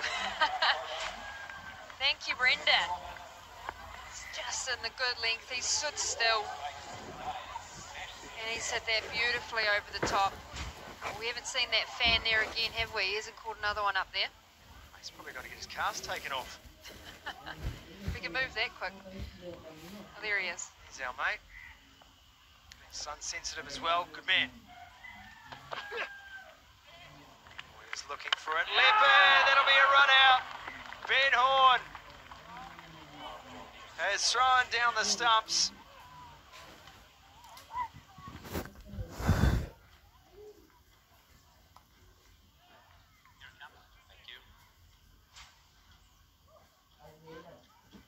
He's not waiting. Satisfied, thanks. Please go on Josh the big Clarkson screen. Out. trying to Out. get back, to get on strike, and he has been run out by Ben Horn. And a wonderful innings comes to an end. 78 of just 31 balls. Well, all Ben Horn can do is clap him off. It's a fantastic innings by Josh Clarkson. He's found the middle all innings. 78 of just the 31 deliveries. Stags 2-2-3 for 6.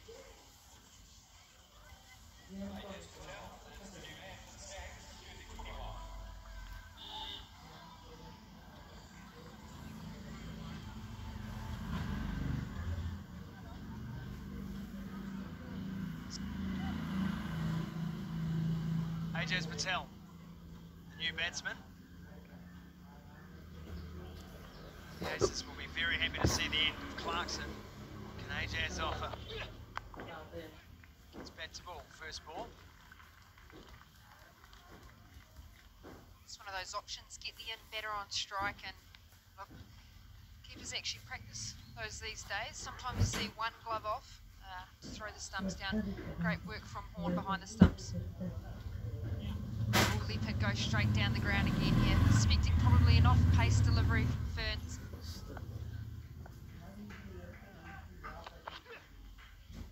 Swing and a miss. Ferns will take that. Dot ball for Golden this time. He's losing his shape there a bit, Leopard. He was trying to get that into those trees on the leg side. Looking straight. It's a big total to be staring down, isn't it? If you're the Aces. So anything Ferns can do now, sure his team would appreciate. And there's another dot. And another run out, Ben Horn. How good is he? Just great awareness again from Ben Horn. Had to do that CD Stags. Patel, as we talk to, the off-pace delivery, slightly losing his shape on it. Called through for the single. That He's is, run out there. That is tough to do. Yeah, very tough. Ben Horn's done it twice. And so casual as well. Ajaz Patel out for 1, 224 for 8. Interesting one there, wasn't it? They didn't cross, so who's actually given out? I probably should know a rule book. I play cricket, but I've actually got no idea. Last ball. That's the last ball, and it's dug out. It'll just be the single. No, they'll come back for 2. Oh, that wrenches your heart, doesn't it?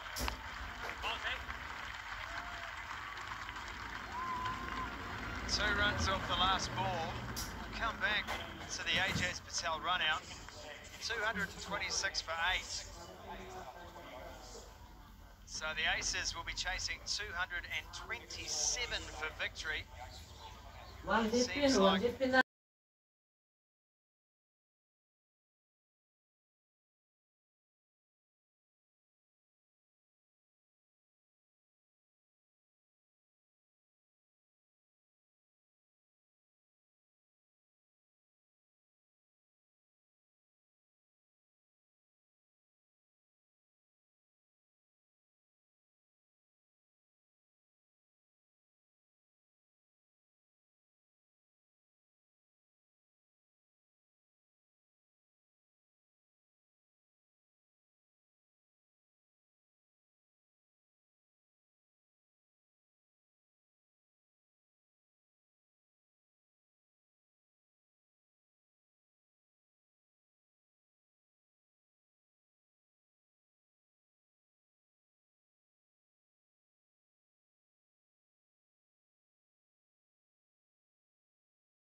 go. We're going to have to find from the first over to the last.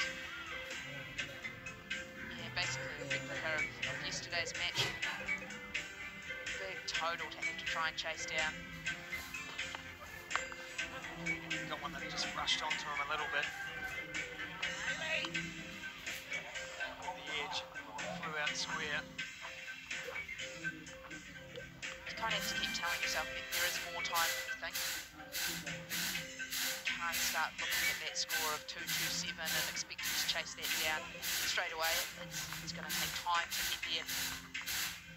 Realistically, you're going to have to use the full 20 overs to be able to chase a total like that as well.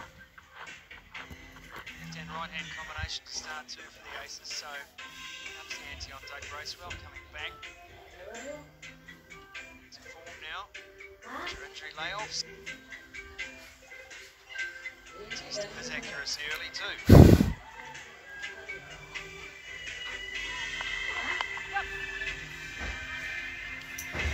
Yeah, gets off the mark, turning around the square. And the aces should really look to the Knights' performance yesterday. The Knights unable to chase that total down, but they did have a man score 100. Anton Dipsic, wonderful innings.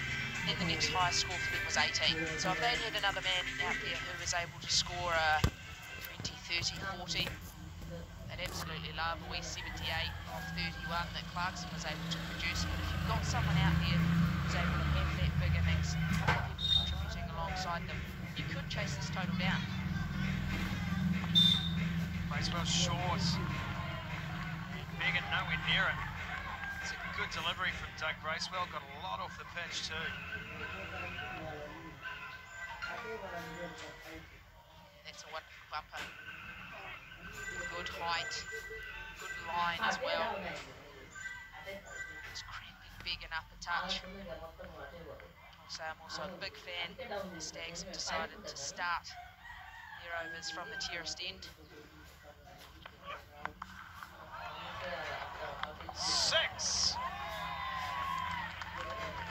Is that caught on the rebound?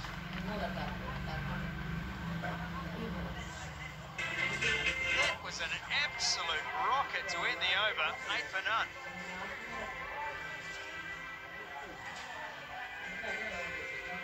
Firstly, the sound off the bat just absolutely crunched. He has slammed into the terraces. I believe the young fella out there has taken a good grab down bottom right of screen. Protection offered by the lime green umbrella as well.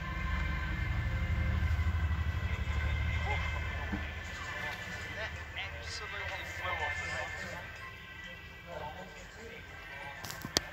They're in the action. Hard hats recommended on the terraces here at Cric Park. We're Tickner now.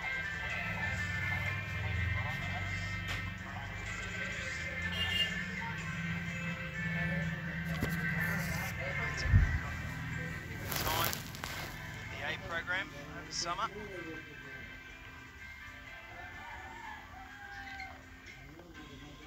This is the format he's been so successful in as well.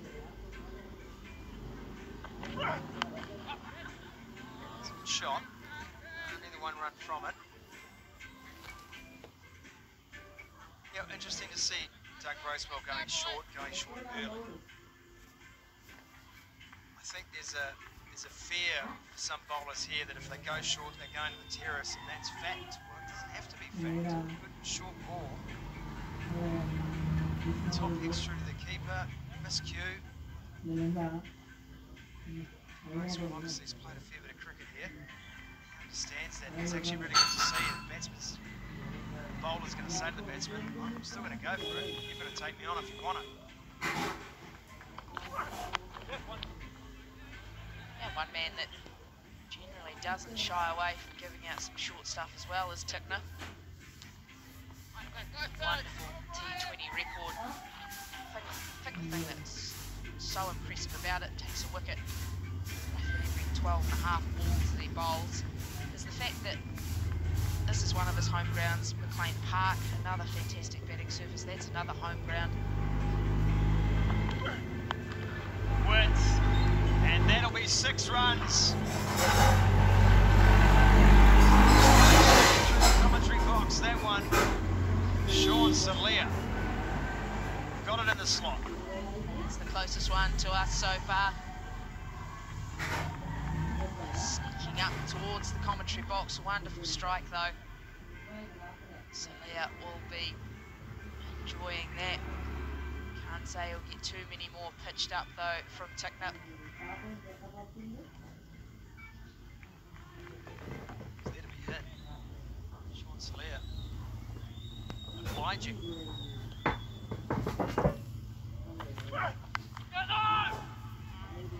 about the run. Salia thought better of it.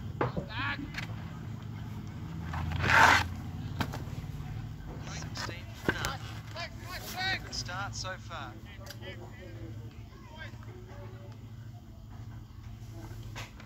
It's interesting what you mentioned, Frankie, too. You don't want to get too ahead of yourselves thinking you've got to panic. As I was saying, yes, it's got to be all action from first over to last. Oh, there! Tickner! Pumped up like a bouncy castle. Just showing his ability once again.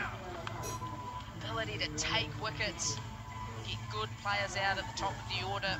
Been hit over his head, bounces back well from that. Just that length around the top of off stump, little inside edge as well onto the stumps from Salia. Tickner is ecstatic about that one. Salia responded. He goes for 8.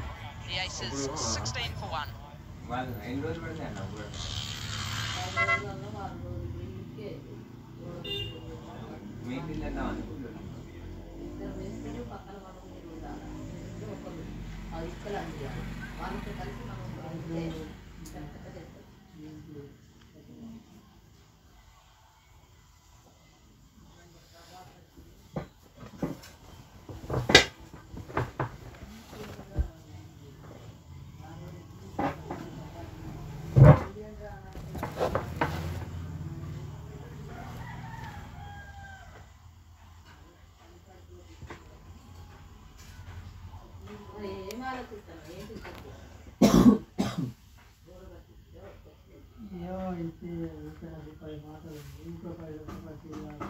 First wicket down for the Aces as they try to chase 2-2-7 for the win. Will O'Donnell, the new batsman.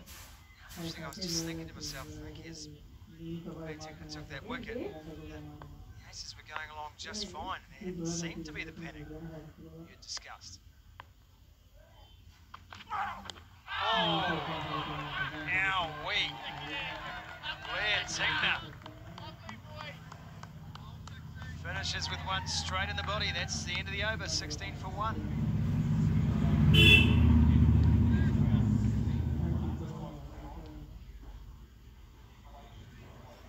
daun kita no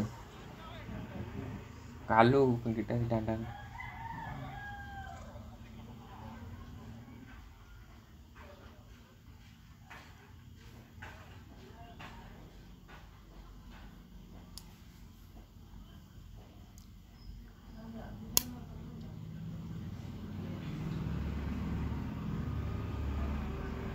O'Donnell's one tough man.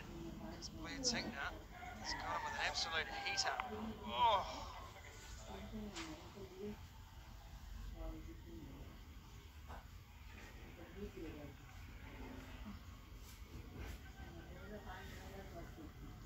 Joey Field into the attack. Pace working for the Stags early.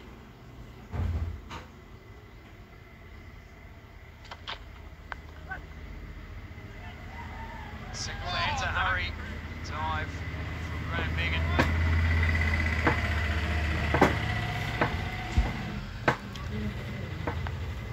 Hit and run with the shot.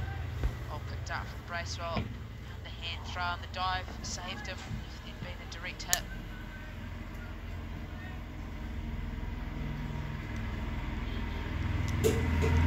Donald just taking his time. Must have felt that. Just got to act like it doesn't hurt. It's got to pretend it doesn't happen. The crowd got right in behind it as well. Let them know how they felt about it. Yeah, full Coliseum vibe about then, wasn't there?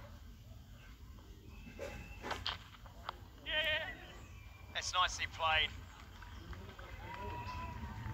Just use the face of the bat to guide that one down for 4. Clean batting, Will O'Donnell. Very tidy, presenting nice full face. Just able to access off the inside half of the bat down to the vacant fine leg area.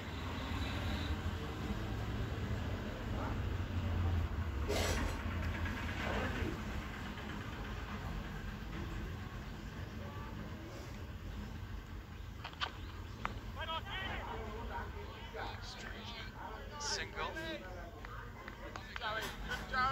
One boundary and over.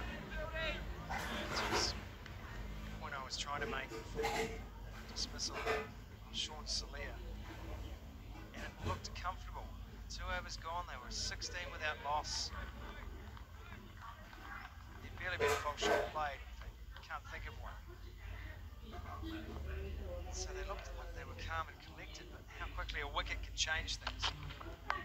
Oh, that's high. They're running back, man underneath. And taken. Dougie Bracewell takes the catch.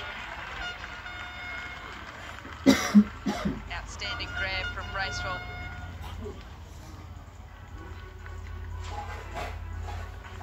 Received with the off-pace delivery. Ball goes high into the blue sky. Bracewell does all the work to get under it early. Comfortably takes it in the end. Megan departs for 9. And the ace is now 22 for 2.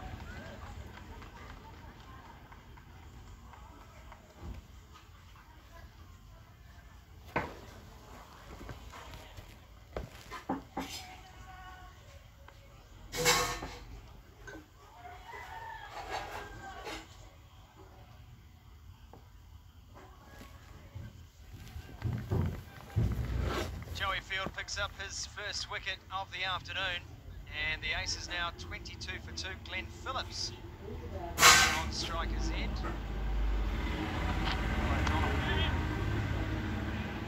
Down to third man, picks up the single. Phillips will have one more ball.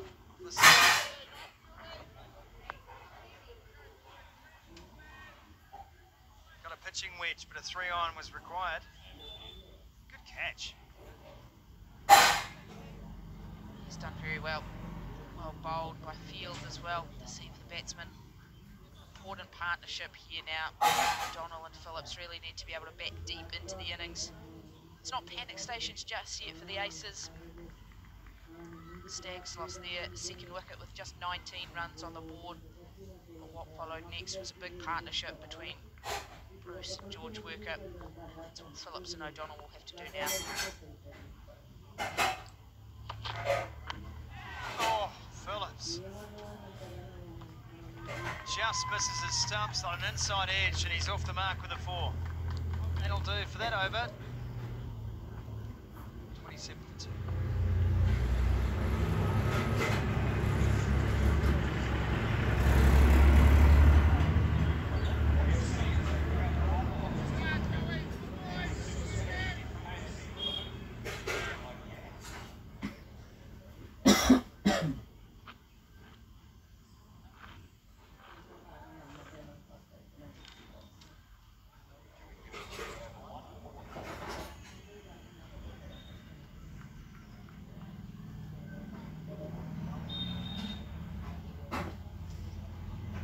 The batting card so far. Graham Beggan lasted just 8 balls, 9 runs. Scored Bracewell in the deep. Bowled Blair Tinkner with Sean Salia. Great delivery too. Took the top of off stump. And it's Tinkner back into the attack.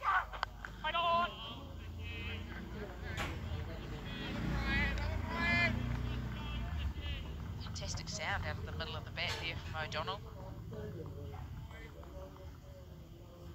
Real crack to that bat. With it.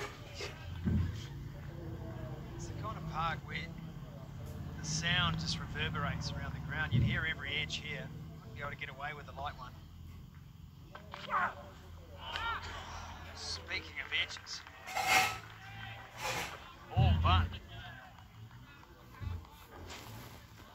A little bit of extra lift Tickner's able to generate.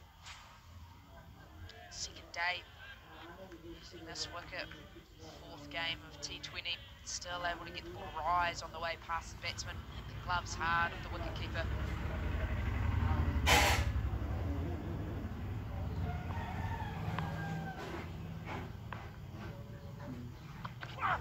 A run there.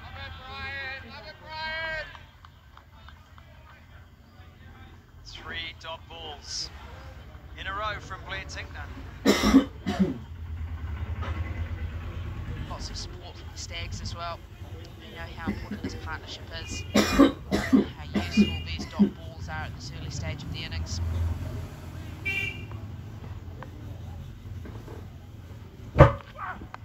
Coming down to this one, and over the top, that'll be 4. Had to happen. Can feel the pressure building up with those 3 dot balls. Batsman had to try and make the play. Was looking to go down the ground. Just catches the outside half of the bat, skews away over point. But it is another boundary. They all count in the scorebook.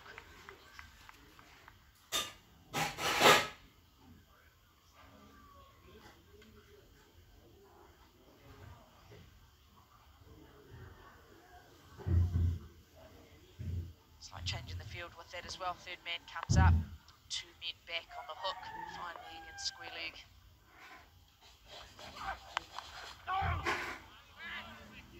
Flat bat slog there from Will O'Donnell. It's been all out pace that has done the job so far for the Stags. Yeah, AJ Patel took a little bit of tap yesterday. I think they've seen how hard the spinners can be to play. I think they'll look to utilise him through the middle of the innings. Try and get the fast men to do damage up top. Tickner went slower that time. That one is holding up. They're coming around, but no one will cut it off. In terms of a catchable chance at least. Fielded in the deep by Joey Field. That's the end of the over. 33 for 2.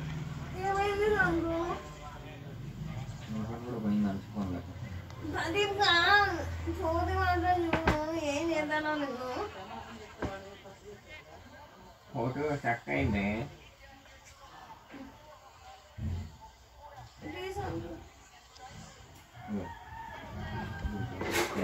Sakay ne na photo. Bisa ni kawan asal. Tahu.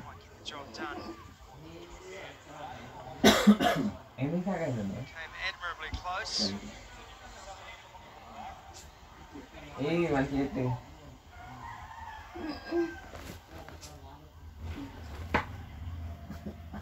Jadi ini physical.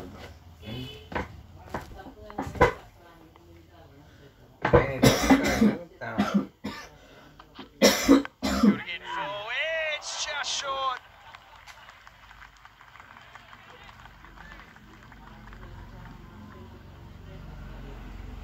Ajaz Patel thought he was in the money here.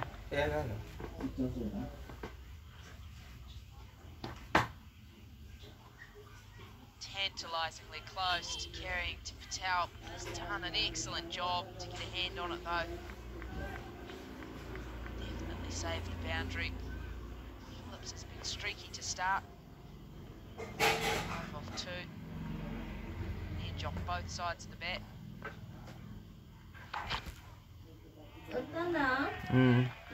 Chasing after that one too, Joey Field. Very good short ball. Yeah, very well bowled. Wonderful height and lift on that one. Dancing down the wicket as well. Sandai. Ibu ni sandai. That's one for the over.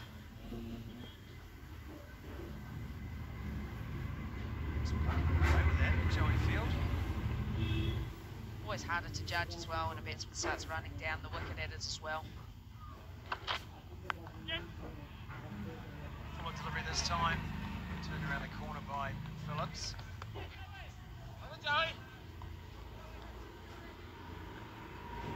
He just might want to give himself a chance to settle in here. We spoke about that during the Hines game as well. We know that he loves to get out there and talking around the park. Phillips. But it's just a chance here to get himself set, to think, I'm going to be there in over 20. Now to pick up these runs, and there's some confusion again, good backing up in the field. Sometimes it's the way it goes. Sitting, watching. You've been out in the field for a while as well. It's a deal, get pumped around the park. I mean, it's your turn of bat in hand. You just want to go and repay the favour to some of the Stags bowlers. Just in case of taking a couple of deep breaths, knowing that if he bats deep into this innings, then they're going to be close to that total anyway.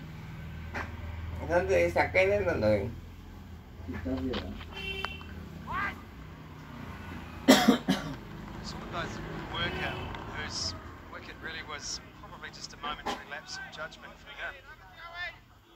Clarkson, who was run out, trying to chase the strike. They got better and better as the innings went on. Just got to give yourself a chance to stay out there longer. Yeah, we were able to hurt sides as a batsman late in the innings. Short boundaries and just the dimensions of the ground on the whole. It's a very hard ground to defend, especially at the back end of the innings. It's just a little bit softer, not doing as much through the air. Oh, again. That is twice for Glenn Phillips that he's got away with that inside edge. That's the end of the Joey field over, 35 for 2.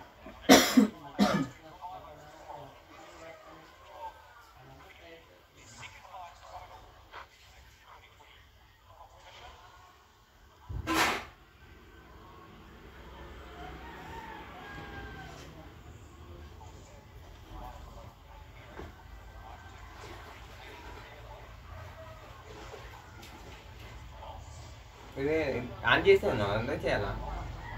Cis nama.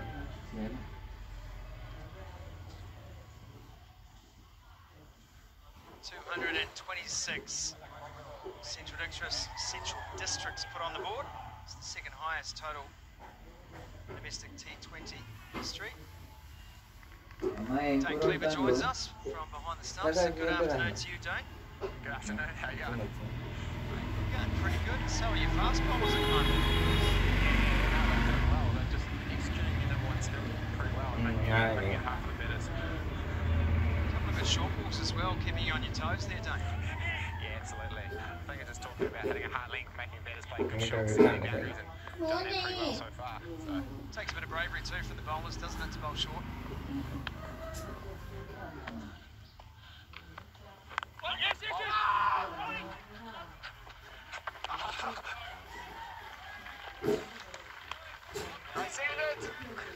You're in the game, mate. You are well and truly in the game. Yeah, it's good fielding.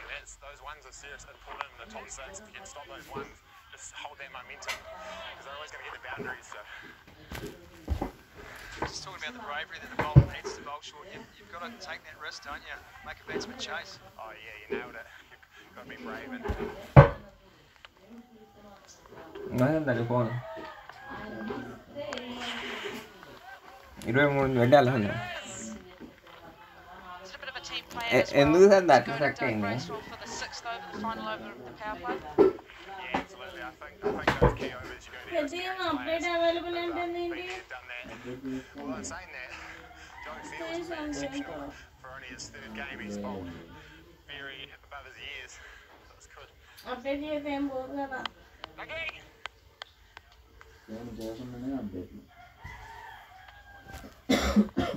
Update होते कान पास ये lah, चित्ते It's been great to see Joey Field going so well. Can you tell us a bit about him? I He would seems have like a seen pretty it. unflappable character from what we can see. Yeah, he's got a nice natural confidence. Obviously, he's a tall lad, but most impressive things is his attitude. He just always wants to learn. He just listens well. He's just been getting better and better, which is awesome for us.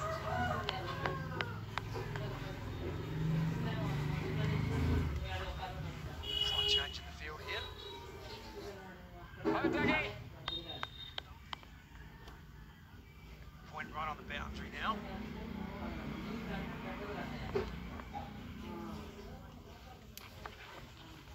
Bracewell. All the experience, Dane, you spoke about it. The guy knows exactly where to bowl on this pitch, doesn't he? Yeah, absolutely. I think he just knows the hardest option and really making use of that wicket. I mean, he's had a couple of games on it now, also his 4th game, so just using that little bit of variable bounce by hitting the wicket really hard, which is what he does best. Update apps, download apps, huh?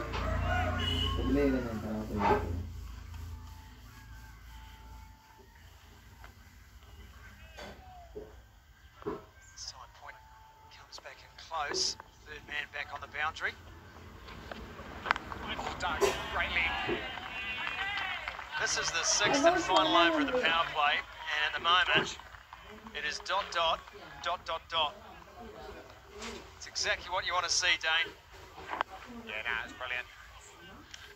What does the team talk about, mate? Just before we let you go, you know, you've set a massive total. I think it's the 2nd highest total in domestic T20 history. But, you know, how do you keep focused in the field?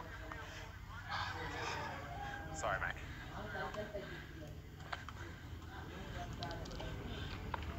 Why not? Doug. Wow. Nice little nod out from here. Lose by the 15th here, boys. We'll let Dane Cleaver go. He's called us out to the break. It is 35 for 2, maiden over from Bracewell. It's just an exceptional over. Unbelievable. Every now and again you might sneak a maiden in at the first over of a match. The ball's swinging around, you get on a slightly green surface. Every now and again if teams are swinging hard that first over you can try and pinch one, rattle through one quick, but to be able to come in and bowl the 6th over, that last over of the power play, and bowl a maiden, just simply doesn't happen. Doug Bracewell with a maiden over to finish the power play. An extraordinary touch on a magical day here at Bukikuta Park. Central District's doing it with bad handball at the moment. Here at Barnett now. Bowled a lot of knuckleballs yesterday. Wouldn't be surprised at all if he goes to that straight away again. Phillips on strike. Wow. Great start, man. Here it is, that off-pace delivery. What's amazing about Doug Bracewell as a bowler is you don't think you're going to get beaten for pace, but a couple of times that over they would definitely beat for pace. I mean, Phillips said it's just on a line and it's on a length at all times, which gives the batsman doubt. A couple of short balls and then you're wondering where the next one is coming from. Oh, yeah. And some bowlers would try and get too full on the next one, thinking, I've set you up now with a short one, now's my time for the full one. But Bracewell doesn't. The next one is just back of a length again. And that's suddenly 2 balls of doubt in the batsman's mind. And on we go throughout that whole over. He never tries to rush the trap.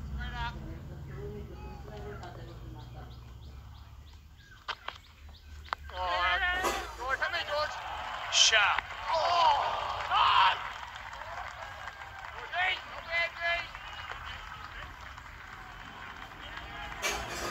It's just spectacular fielding. Diving away to his offhand as well, the extra cover region. Batsman thought it was through. It's just able to couch it, 2 hands to the ball, get onto his knees to throw with his left. And just the signal that sends everyone else in the field. It's George Worker. This guy's already hit 79 for you today. Putting his body on the line to save every possible run. And wasn't that far away with a direct hit from a run out. That's what's really outstanding to see with the Stags side is the experienced players putting their hand up, contributing heavily. Some young guns coming through and doing the job as well. That is wide. And punished. Naima Barnett just drifting on that occasion. And a much needed boundary to the Aces' cause. A little bit more pace on that delivery, but just misses wide. Drags it down as well to give him the length to swing through. Phillips will say thank you very much for that.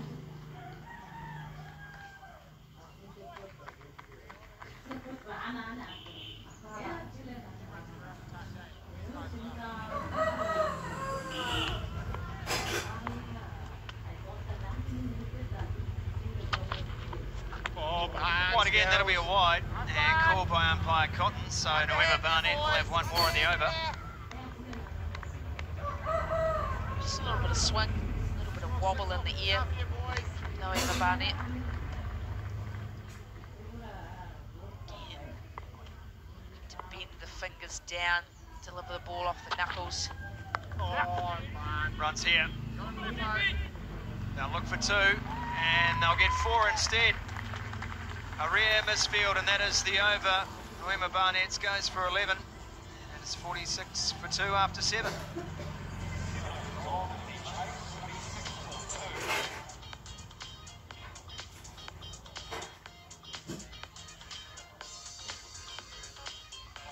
Beautiful weather, beautiful beaches, beautiful scenery. Everything about the place, absolutely stunning.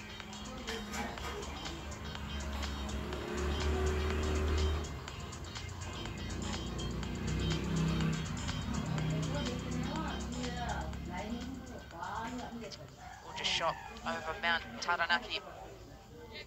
Looking over the ground today.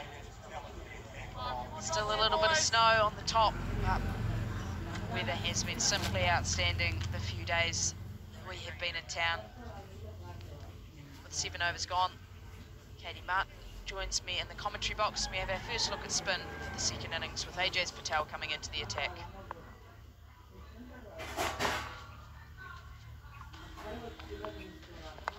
Great start, yeah. Slides into the pads to start his spell.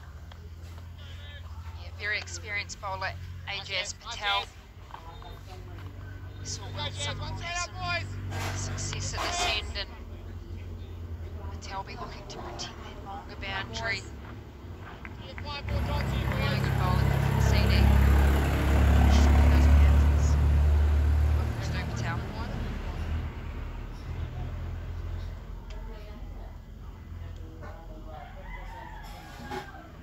Be interesting to see how much he looks to turn the ball on the surface. We have seen there is some spin there. Whether he does just look to bowl dry to the pads.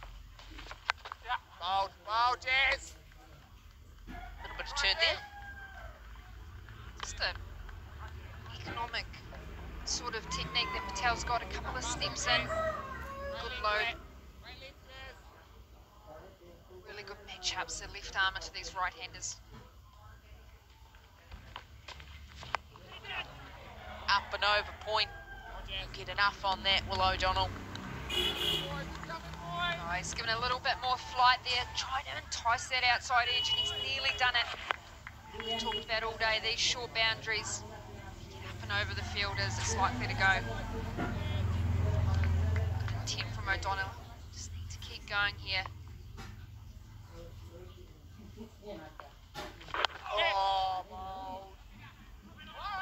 Just back, sliding the ball in.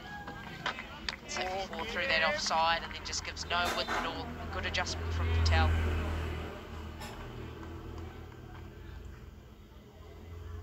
Did you find him a hard bowler to face, Katie, just with that short run up? Hard to get the timing right? Yeah, I think most left-handers to right-handers are hard to face, aren't they? bold. You're on time with the bowlers. Pushing hard for 2. Nice palm. Well done by the skipper. Keeps it to 1. Race standards, Bruno. They just tend to come around and attack those pads and the stumps, so you're not quite sure whether the ball's outside off stump or straying into your pads, and a lot of LBW and bowl the left armers. Gives width but gets away with it. 8 from Patel's first over. The Aces 54 for 2. Phillips and O'Donnell are doing a really good job here after losing those 2 quick wickets. We had Horn in here yesterday and he said it doesn't matter the runs, but they want to preserve those wickets, and we've seen wickets in hand and in batter near the end. Gives the chasing side a best chance. As the spectators here at Pookie Park get a fantastic view from the terraces. Partnership steady between Phillips and O'Donnell. It's just how long they continue to go at this rate for. How long does Will O'Donnell allow himself to sit and scoring at just under a run a ball? Is he the man that needs to take a few more risks now and just allow Phillips to bat deep into the innings, knowing he'll naturally score quickly anyway? Is it a case that maybe Phillips is going to try and put the foot down? Whilst they won't be wanting to lose wickets, they know they'll need to keep in touch with this run rate, give themselves a chance at the back end of the innings. It's crunched to start with. Too much for the fielder as well, off the knee for 4. Well, that has gone like a tracer bullet out to that fielder at cover. He only had a second or two to get himself in the position, and it's just bounced awkwardly on him as he's tried to defend the boundary there. The Auckland Aces, they'll take that, that's for sure.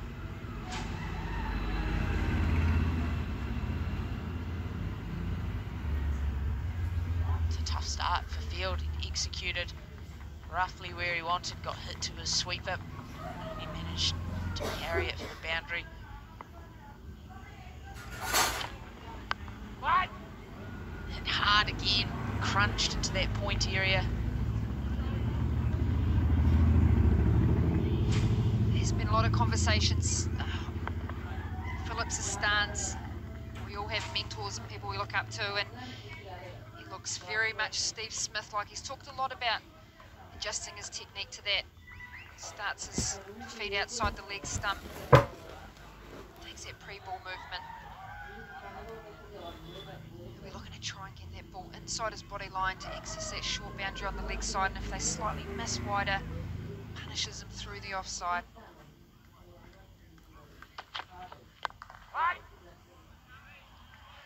A lot of bowlers talk about batters that tend to have that type of stance.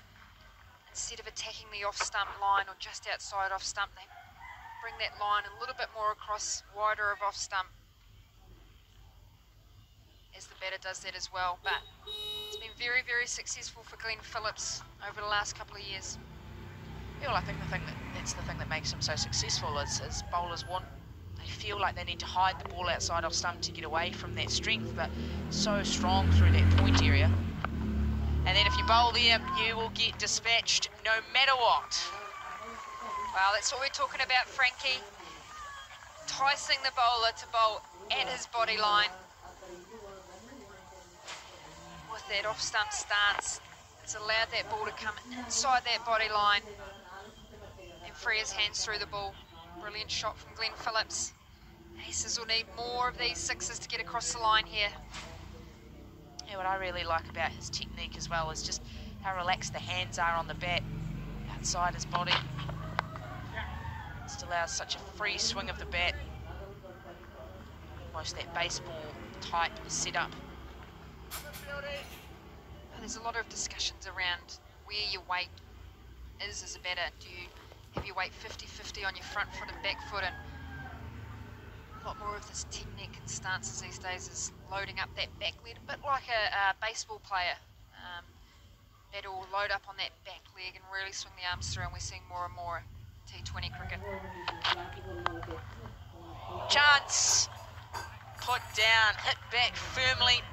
The catch goes down. With that, there's 9 overs gone, the Aces, 65 for 2.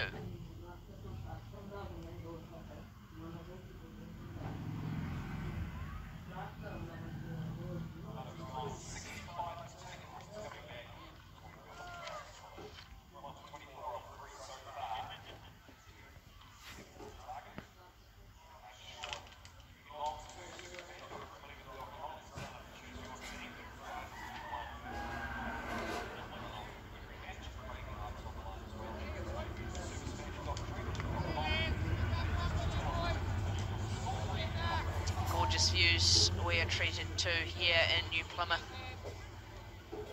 Been some pretty sensational cricket we've been treated to over the last 2 days as well. At the moment, the Aces trying to chase down the Manmouth, 227 to win. Going to have to contend with the spin of Ajaz Patel. Short and wide early, and that might go all the way. Just one bounce for 4. Let's push that one wider, Patel. But flatter, I don't know if that came out his hand as best as he would have liked. Don't give Glenn Phillip any width. He's got up and underneath that, and that's nearly gone all the way for 6. Old Donny like helicopter hands.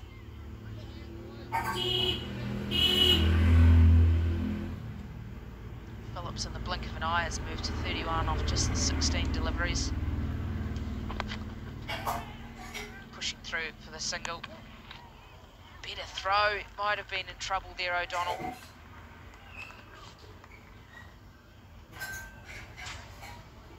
Oh, here's a replay of the job chance. He's a tall man, and wow, I've seen many of those hit the bowler back in the head, so he's done quite well just to protect himself there.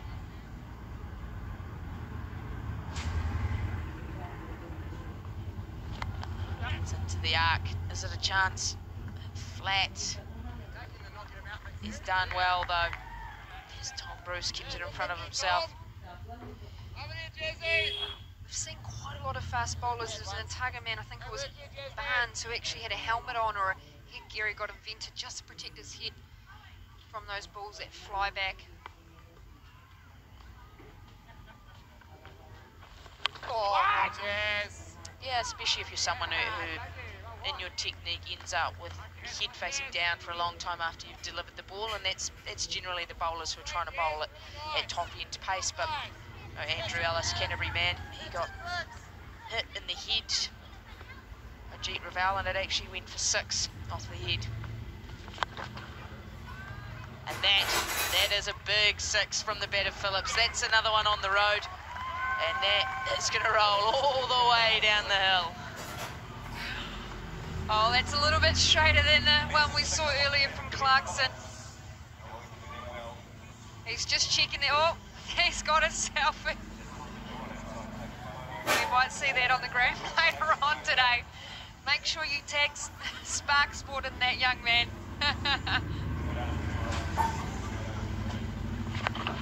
I'm sure we can have that as a feature on Inside Edge with Spark Sport. Hit long and high out of the ground. The second one for the day. It's ended up on the road. He was a pretty happy man about it too. Oh, he's just going through which photo was his favourite. Oh, goes straight down the ground again. 1 bounce 4, and it's been a huge over. 16 off the over from Patel. 10 overs gone, the halfway point. The Aces are 81 for 2.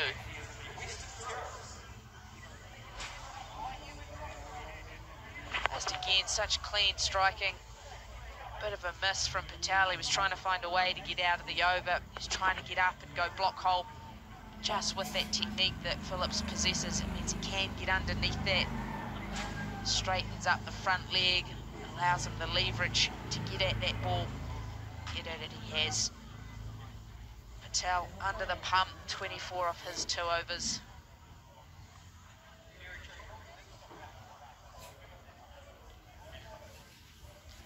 Two of the brains trust of the Hinds. Anlu van der Venter, Natalie Dodge. Having a chat. Terraces. Planning for the next game, perhaps. Or maybe simply just enjoying how well the Stags have been playing. Ticknip back into the attack now.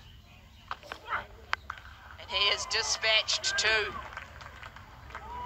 It is right into the trees.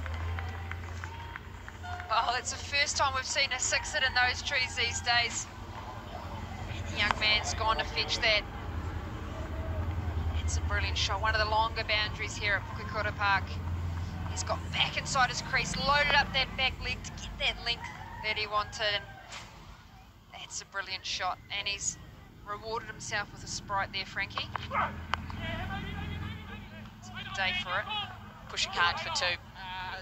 Just a single. I like what O'Donnell's done at the start of this over. Tickner's been brought back into the attack to try and pick up a wicket. He's their genuine wicket taker within their side, but on the back of a big over against Patel, Phillips, he's raced away to 42 off 20, but after that big over, O'Donnell has thought that he needs to try and continue that momentum. He's attacked the first ball of the over and he's come away with a 6. Puts all the pressure back on the bowler, even though Tickner, experienced man in this format, standing player in this format, still not nice to get hit all around the park. Up to him how he responds now. Lucky to get away with that. Third man up inside the circle, somehow just picks him out. You're right, Frankie. We talk a lot about getting back-to-back big overs to take a good chunk of that run rate required. As we see the field here, it's a bit of a unique field. Got a backward point, someone quite deep, big spaces through the offside for that shrink shot of Phillips. You're looking to bowl wider here to get hit into that area. That's up, gets up on the breeze. Will it go all the way? No, it will not. It is well held down on the fine leg boundary. Tickner brought back into the attack to claim a wicket, and he's got the big one of Phillips. That's a huge wicket for CD. Glenn Phillips was looking in ominous form. He's the key wicket they would have spoken about. And that's a great catch. And he says, thank you very much. I'll take that one. Tickner. Glenn Phillips, he has to go. Well made, 42. Just 22 deliveries. Aces, 88 for 3.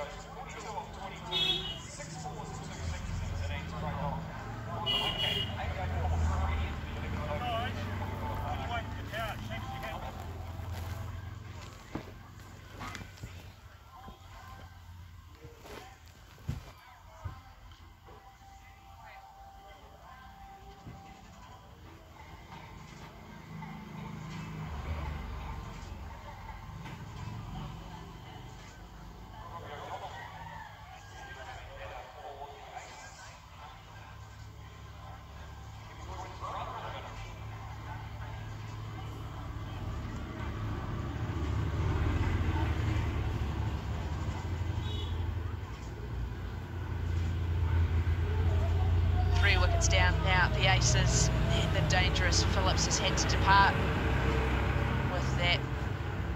It's the 2 brothers in the middle. Surprisingly, batsman did not cross while that ball was in the air. So that means the new man and the skipper, Rob O'Donnell, is to take strike.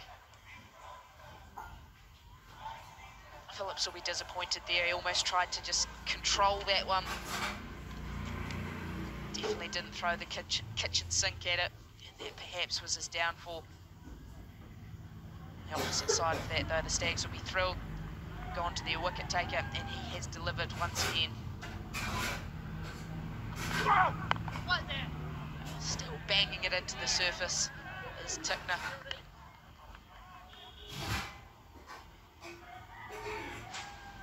So you see a replay of the wicket. He's just reached his hands out, probably a little bit surprised about the pace of that delivery, and he's done a great work around there to take that catch. Important wicket at this stage of the game, even more important form black cap Glenn Phillips.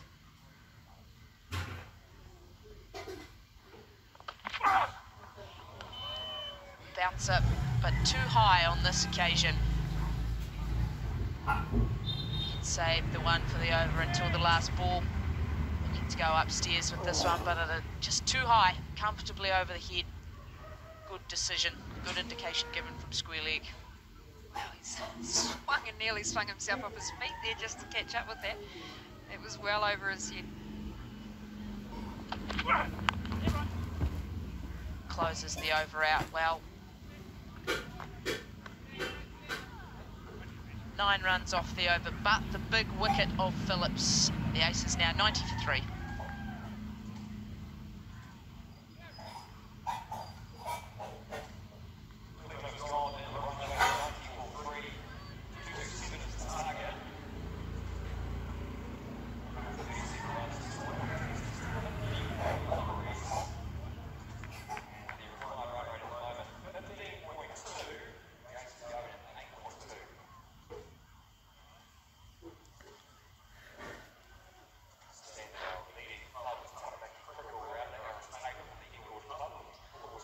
The O'Donnell brothers in the middle for the Aces, and they are going to need plenty of runs from both of them. Target 227 sitting a long way away. 137 runs required, 15.22 runs per over. Rob O'Donnell needs to get himself in and get going smartly. Oh, Kev. Well, heard a couple of times the year bro calls, so you're probably used to that in the backyard. Good communication between these two. They'll be talking about what their plans are to Patel, what the areas are to hit.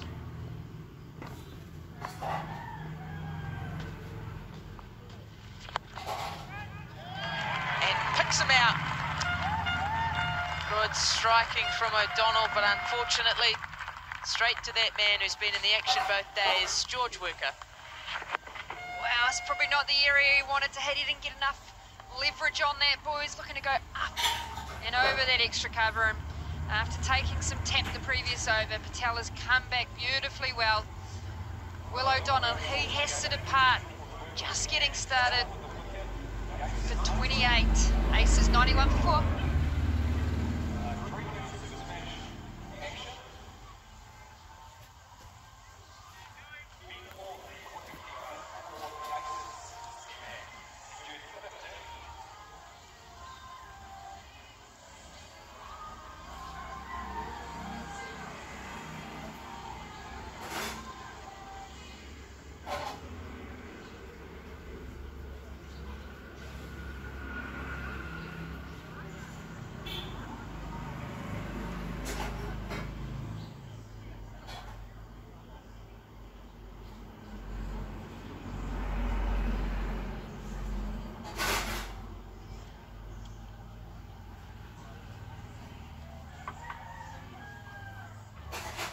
With that wicket, that brings Ben Horn out into the middle.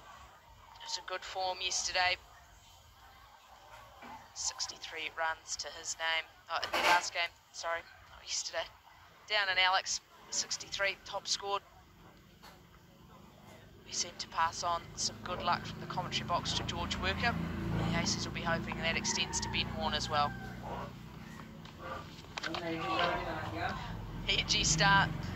Maybe a sign that it is his day today. Runs away for a couple. Wow, he's left middle and off stump open there and played with half the face of the bat. Here's the wicket for Patel. A little bit too close, too full to get that up and under. Patel, he's bowled well there, hasn't he, Frankie?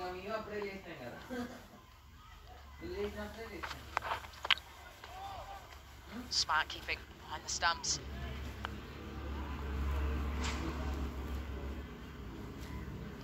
Very good. We've seen one keeper get another keeper out in the Hines and Hearts game, so might see a replay of that. It's good glove work.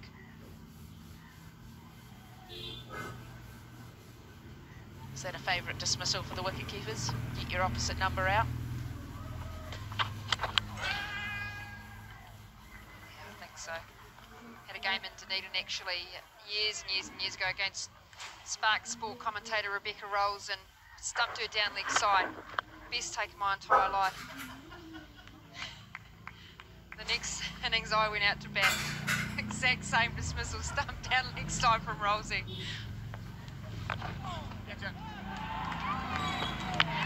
Wonderful piece of fielding. He's picked out the man at short fine leg, tried to scamper down the wicket. Unfortunately, Horn has to depart. There's a lot going on in those few deliveries. Last ball of the over, fallen flat. And just not quite aware there, Horn. It's a bit of miscommunication and he's out by a mile. Horn has to depart for 2 aces. Another wicket down, 93 for 5. End of the 12th.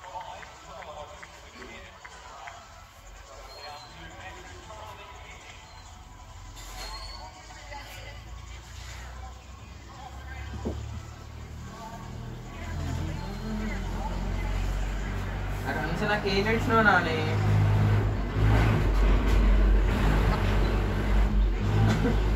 Nani నాకేం తెలియదా Nani Nani అంశా Nani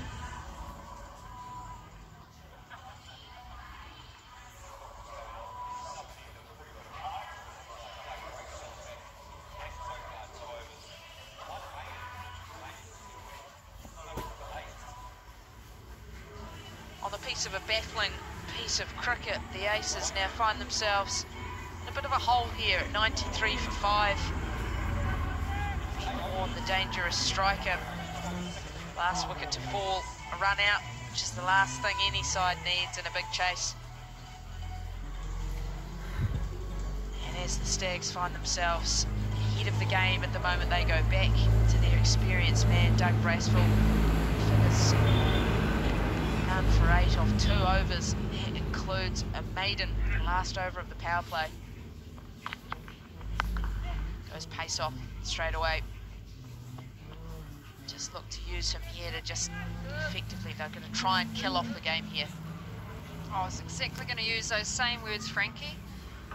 You go to your lead man, you get them 6 down here. It's a long climb back from here for the Auckland Aces. They lose another wicket. Still a bit of time for Rodden if he can get going. We know that it's a difficult wicket to defend or ground to defend on. Got to give themselves the best chance possible, but it's a tough climb here for the Auckland Aces.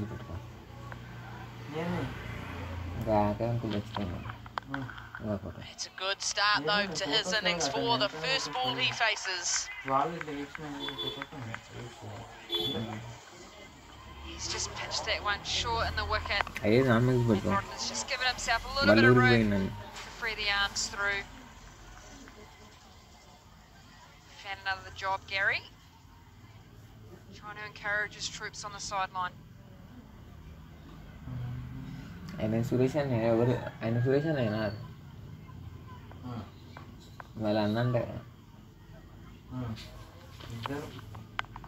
Pace off once again. A good comeback from Bracewell. As I was saying earlier, maiden over from Doug Bracewell. Finish off the power play. Has bowled into the wicket. Hit the deck hard. Strong offside field set. Utilised the bouncers. Couldn't get them away either. Simply outstanding from Bracewell. It's in hard. Can't get it through. Yeah, a lot of team discussions are around, can we target the last over of the power play? How many can we get out of that?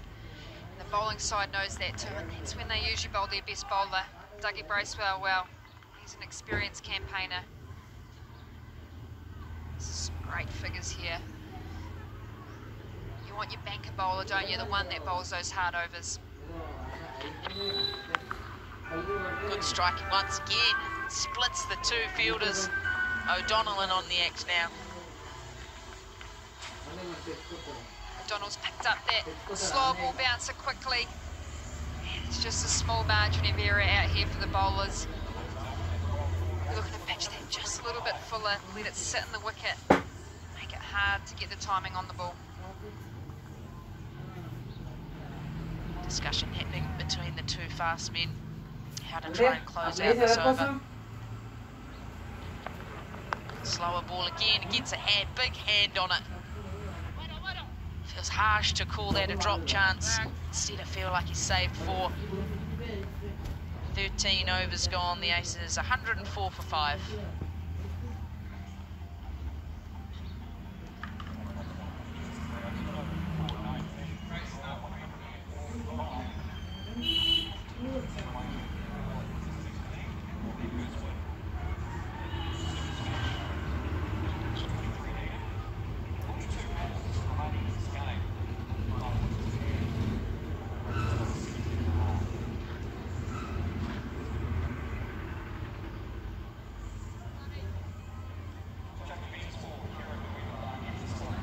Here's where it stands in this Dream 11 Super Smash match presented by KFC. Biggin and Solia departed real early.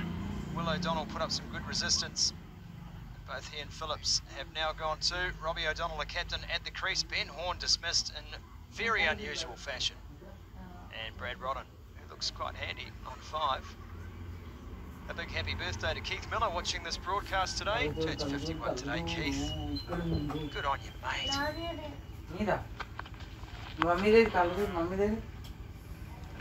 That'll be 4. Lean back on it. Finds the boundary. So effective yesterday, 3 wickets for Kieran Noema Barnett, but he just hasn't found that length so far. It's just in the wheelhouse. Reflexes too. The boundary. The Toblerones could have gone anywhere.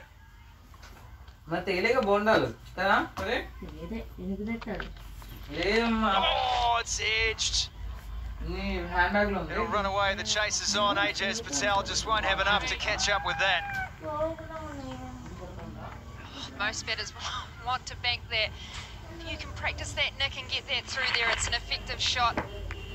Just open the blade, turn it a wee bit on the ball, and that's just caught the edge before. We want to try and make the most of this over from Noema Barnett.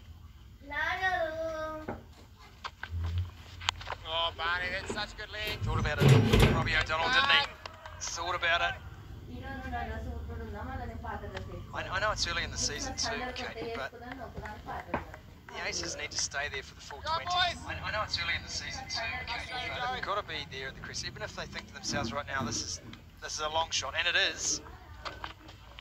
That swung well, right between the 2 fielders. That's a good shot from O'Donnell. Net run rate is going to be a factor in the standings of this tournament. Yeah, it is. Sort of getting 220 odd against you probably isn't ideal. Another 200 earlier in the week against the Otago Volts, but it's early in the competition. Obviously the top team go through to host the final, and then elimination final for 2nd and 3rd. Freeing the arms this time, Robbie O'Donnell. Jogs through for a single. 20 off 11 now. 21 off 12, should I say. It's been a tough start to the season, hasn't it? Lost to the Firebirds first game up, and then lost to the Otago Volts in Alexandra earlier in the week, so hasn't been the ideal start for Auckland Aces, but we know they're a great team. Missing Martin Guptill at the moment out with injury, and he's an important factor in this Auckland side. All but Brad Rodden, all but, and that is the over from Noema Barnett. 117 for 5. At the back end of the season, they benefit from the return of a few very handy players, however. Yeah, once the black cap duties are done. Martin Guptill, he usually gets the side off really well, doesn't he? Kyle Jamieson, we've seen him being effective for the Black Caps, both with bat and ball. Lockie Ferguson, he's out with injury at the moment as well, so there'll be no panic in the Auckland dressing room at the moment. They're a very, very good side. 117 for 5, 6 overs remaining. Great to have your company here on New Year's Eve Day across Spark Sport and TVNZ.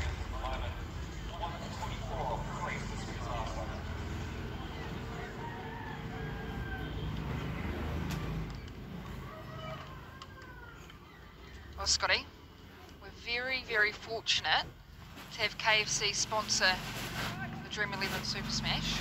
Just bear with me here for a second. I'm intrigued. Here's Joey Field. Cut away beautifully too. That's 4 runs. Well, there's a bit of a yarn back in the 1980s, 1990s, as we see this one absolutely rocket to the boundary, where Black Caps Australian Series was sponsored by KFC. And so it's the last hour of play, the 12th man's run in. Oh, he's got hold of that. He's got all of it. 6 runs. Wow, that's a brilliant shot. It's a small boundary there. And O'Donnell's played that nicely. Rolled the fingers over the ball, but just slid into the arc. You're one detail into this story, and it's already gone for 10 runs, Katie Martin. Aucklanders are loving it at the moment. Yeah, I'll keep going then. 12th man runs on with a pen and piece of paper.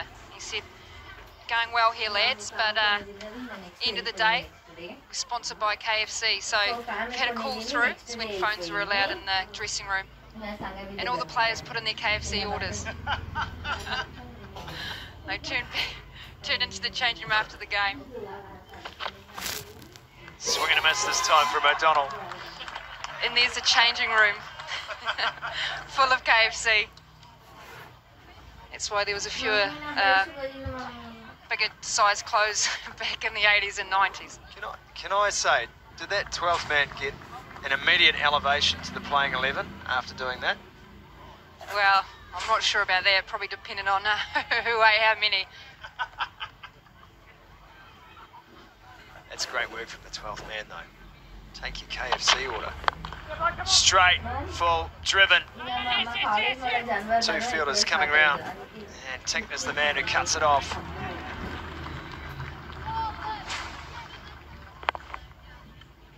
It's better come back from here, bowling fuller. They're looking to practice as much of their death bowling options as they can here. See the 18 runs needed an over.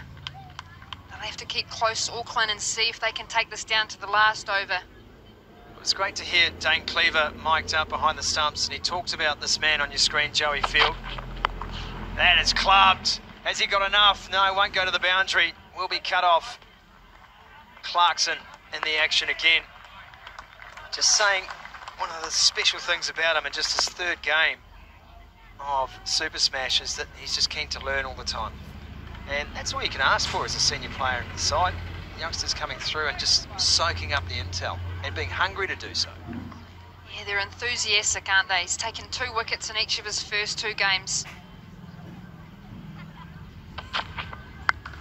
That one's in the air. Man underneath it, should be caught.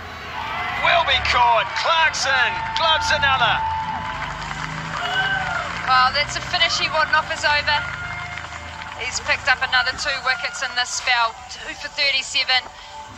That slower ball, off-pace delivery, high onto the bat, not enough on it. And he's done really well to keep inside the boundary rope there. That's a very good catch to dismiss Brad Rodden. It is 130 for 6.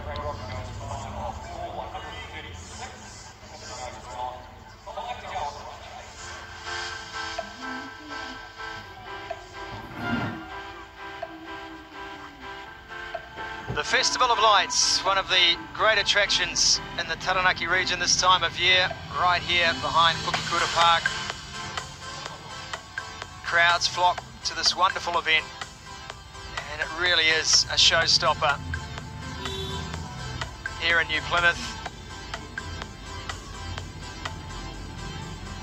It's not weather for ducks today. It's the worst thing for a cricket field, isn't it? Having a couple of ducks on the field, a bad omen. Well, Somerville hopefully didn't run past them on his way out. Well, he would have, actually. That's where they are. Is that intentional from the locals here? Well, it's like the French rugby fans used to release the rooster onto the field before a test match. oh, we've gone through some memories these days. French rugby as well, that sort of heartbreak for New Zealand. Only if you bring up one game. George Worker. Is there anything he can't do at the moment, George Worker?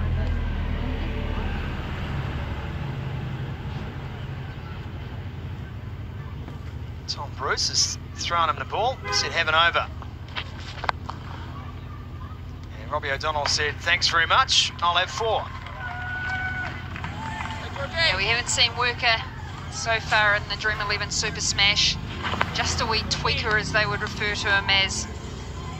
He's just belted that straight back and said, thank you, Brenda.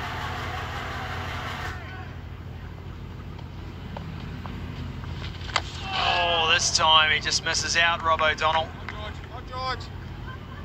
It's a bit of pace there, isn't it? He's smiling at George Worker. He's given him, come on, mate, just put a little bit more on it. Coming down to that one, O'Donnell. Nice, George, nice, George. Squeezes it out for a single. Somerville now on strike. He's done well here, O'Donnell, hasn't he? 39 off just his 20 deliveries, but he's just lacked a bit of support from the top order. We talked about a big 100 or an 80 odd with support would have got them close, so it's on him now.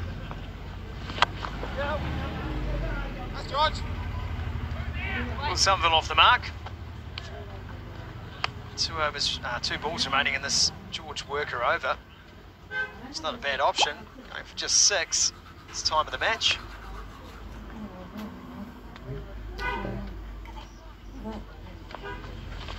That's it. This time he's gone high. There's a catcher back. And another one's taken on the boundary.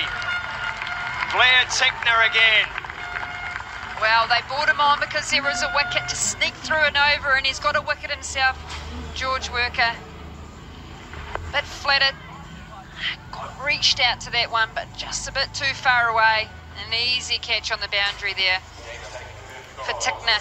Robbie O'Donnell, his wee innings had to depart for 39. 1-3-6 for 7.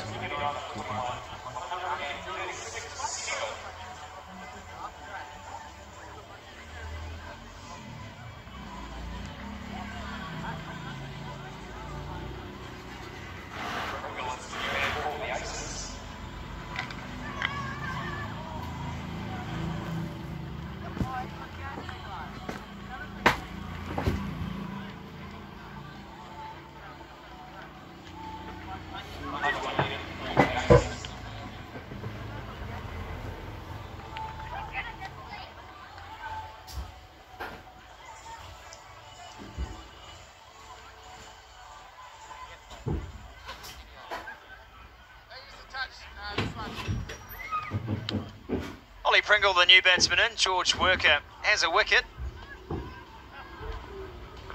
Bowling to Somerville, and Somerville comes down the pitch and sends him into the sea. Oh, Will Somerville put him up the order. That's a great shot to finish the over. 16 gone, 142 for 7.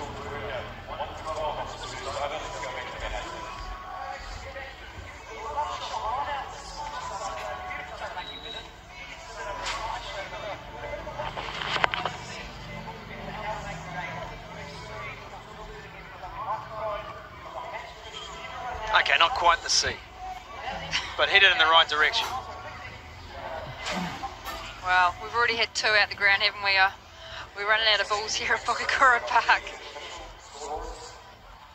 I would say that's not uncommon. 142 for 7 now, 16 gone. And Josh Clarkson's going to get a bowl as well. This is great.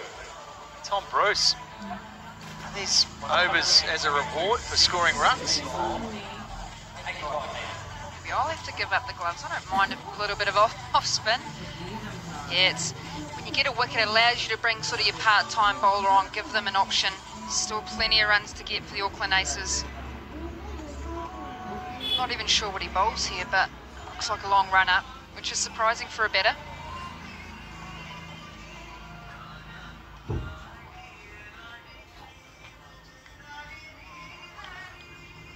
Joey Field going through some stretches.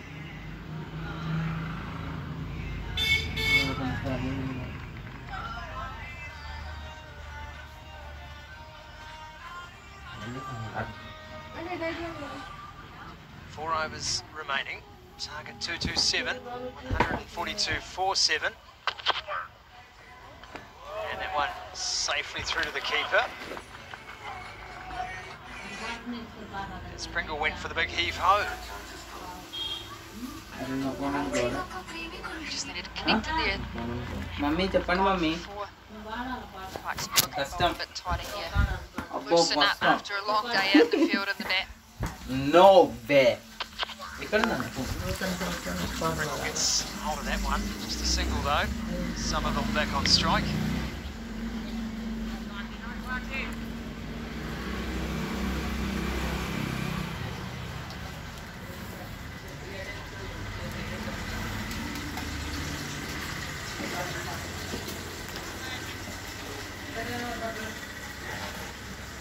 Let's see, will some of them try and give us a C shot as well. Scotty, see if he's been listening to you. Great bowling advice from Clarkson, or between Tickner and Clarkson at least. Yeah, that's gone top edge.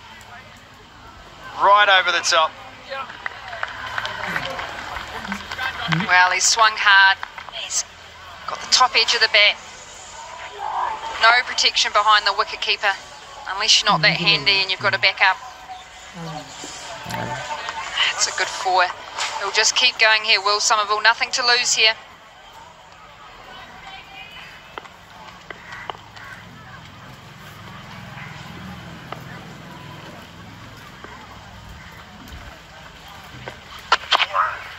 Short ball this time. Clarkson finds a bit of bounce on the pitch. Saying, how about it? Where's the call?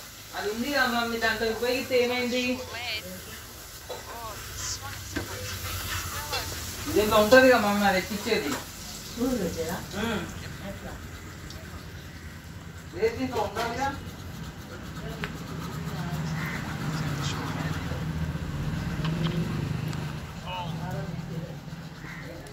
అదే mummy సూదు నుంచి దారం తీసేదే కదా అవును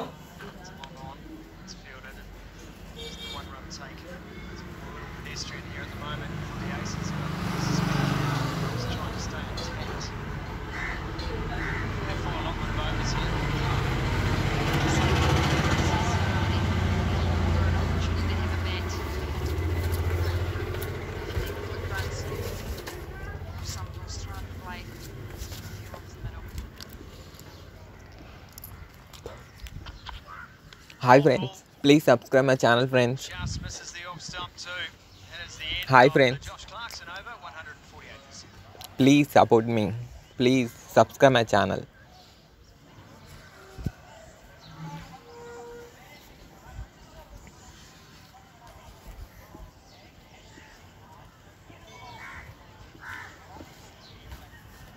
Unfortunately for Auckland, the Ducks actually haven't had any impact, have they? We haven't seen a duck since they've been wandering out.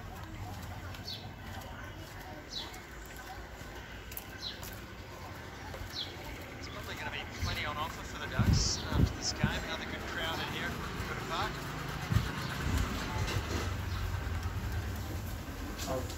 It's one of the most iconic scenes. New Zealand sport terraces here.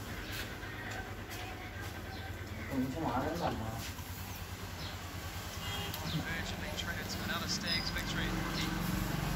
And how they were recently redone. Remember, grass in front of them, as you can see on that screen.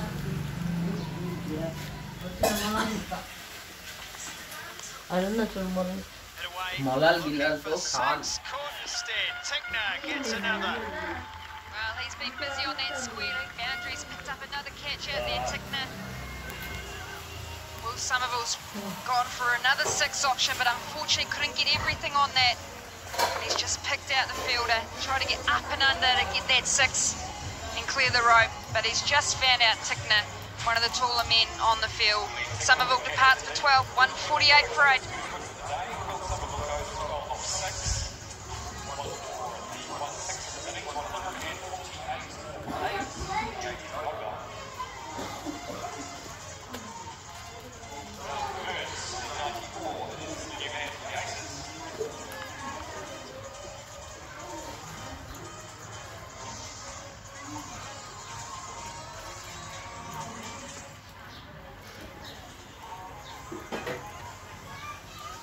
సంతోషమే సరిహద్దుగా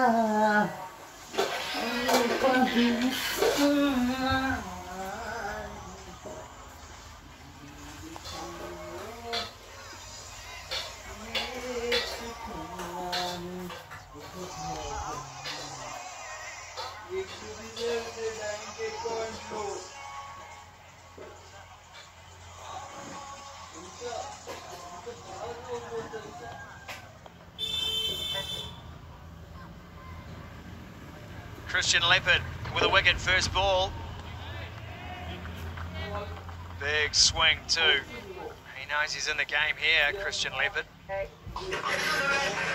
thing about CD in the field today, okay, is that when you're taking catches like Stags have on the boundary all day long, to me it shows an understanding of your home pitch, your home field. You know exactly where to station your fielders to take those catches. Tickner hasn't had to work hard at all for the catches he's taken down the field. That's a great advantage to have on a park like this. Yeah, you're 100% right. You can talk a lot about the short boundaries and the effectiveness of that for the batting side, but Hi friends, how are you all? Good morning. Out those fielders. Please subscribe my channel, friends. It's just that hometown advantage, isn't it? They play a lot here, the CD Stags. Napier as well, similar dimensions, short square. This one's up in the air as well, another chance coming in from the boundary. And dropped this time. Clarkson is human. They made the right call there as well. Tom Bruce was running back from extra cover to catch that. Left it to Clarkson coming in, which was the right option, and unfortunately the pace has just spilled through his hands. Well, the sun perhaps a factor there. I'd say definitely a factor there. Seemed to lose it right as he was ready to clutch. Bowled him! Christian Leppard.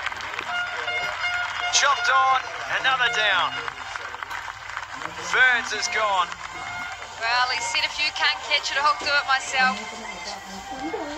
Off-pace delivery, another inside edge onto the stumps. Another inside edge onto the stumps, picks up another one. Ferns goes for 2. One more wicket, 1-5, 1 for 9.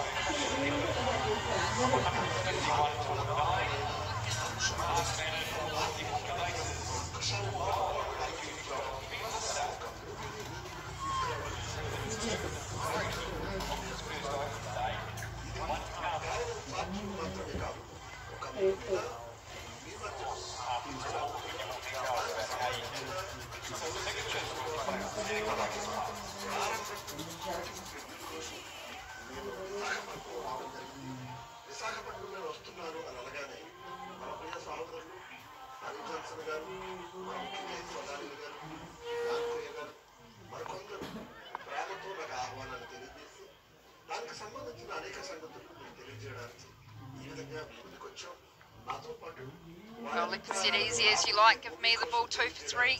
Last ball to close that is over. It's full on. Lister gets it. Takes the single, maintains the strike. That is the end of the 18th over. 152 for 9.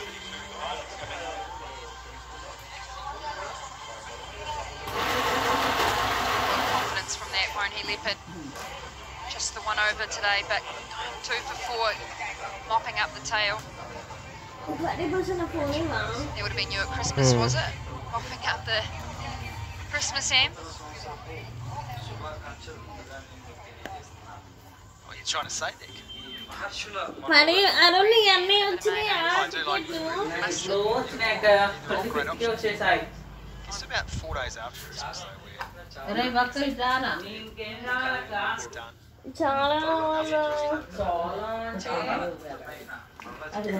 No, I can't help you. It's Clarkson swinging. No one back there. And that'll be 4 runs. Valiant attempt. Goodness gracious, he's almost run home. Christian Leppard has come off a great over. He's run straight to the Aces dugout. I don't think anyone told him there's still one more wicket to get there as he's tried in vain to bring that one in. He did really well to keep himself together there, didn't he? Full and missed out on by Ben Lister. Josh Clarkson. Be a way to round out a day for him to clean up the last wicket here. It's been a really disciplined performance from CD. As you said, Scotty, they know this ground so well. Yesterday, 220 on the board, and they were able to defend that. And it's looking very, very likely.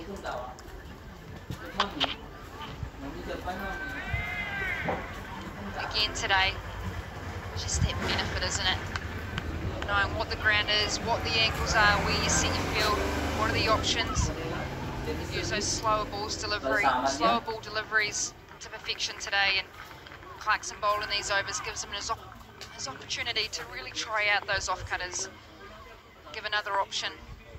Just one drop catch in this fielding effort as well. Bowled him, there it is, Josh Clarkson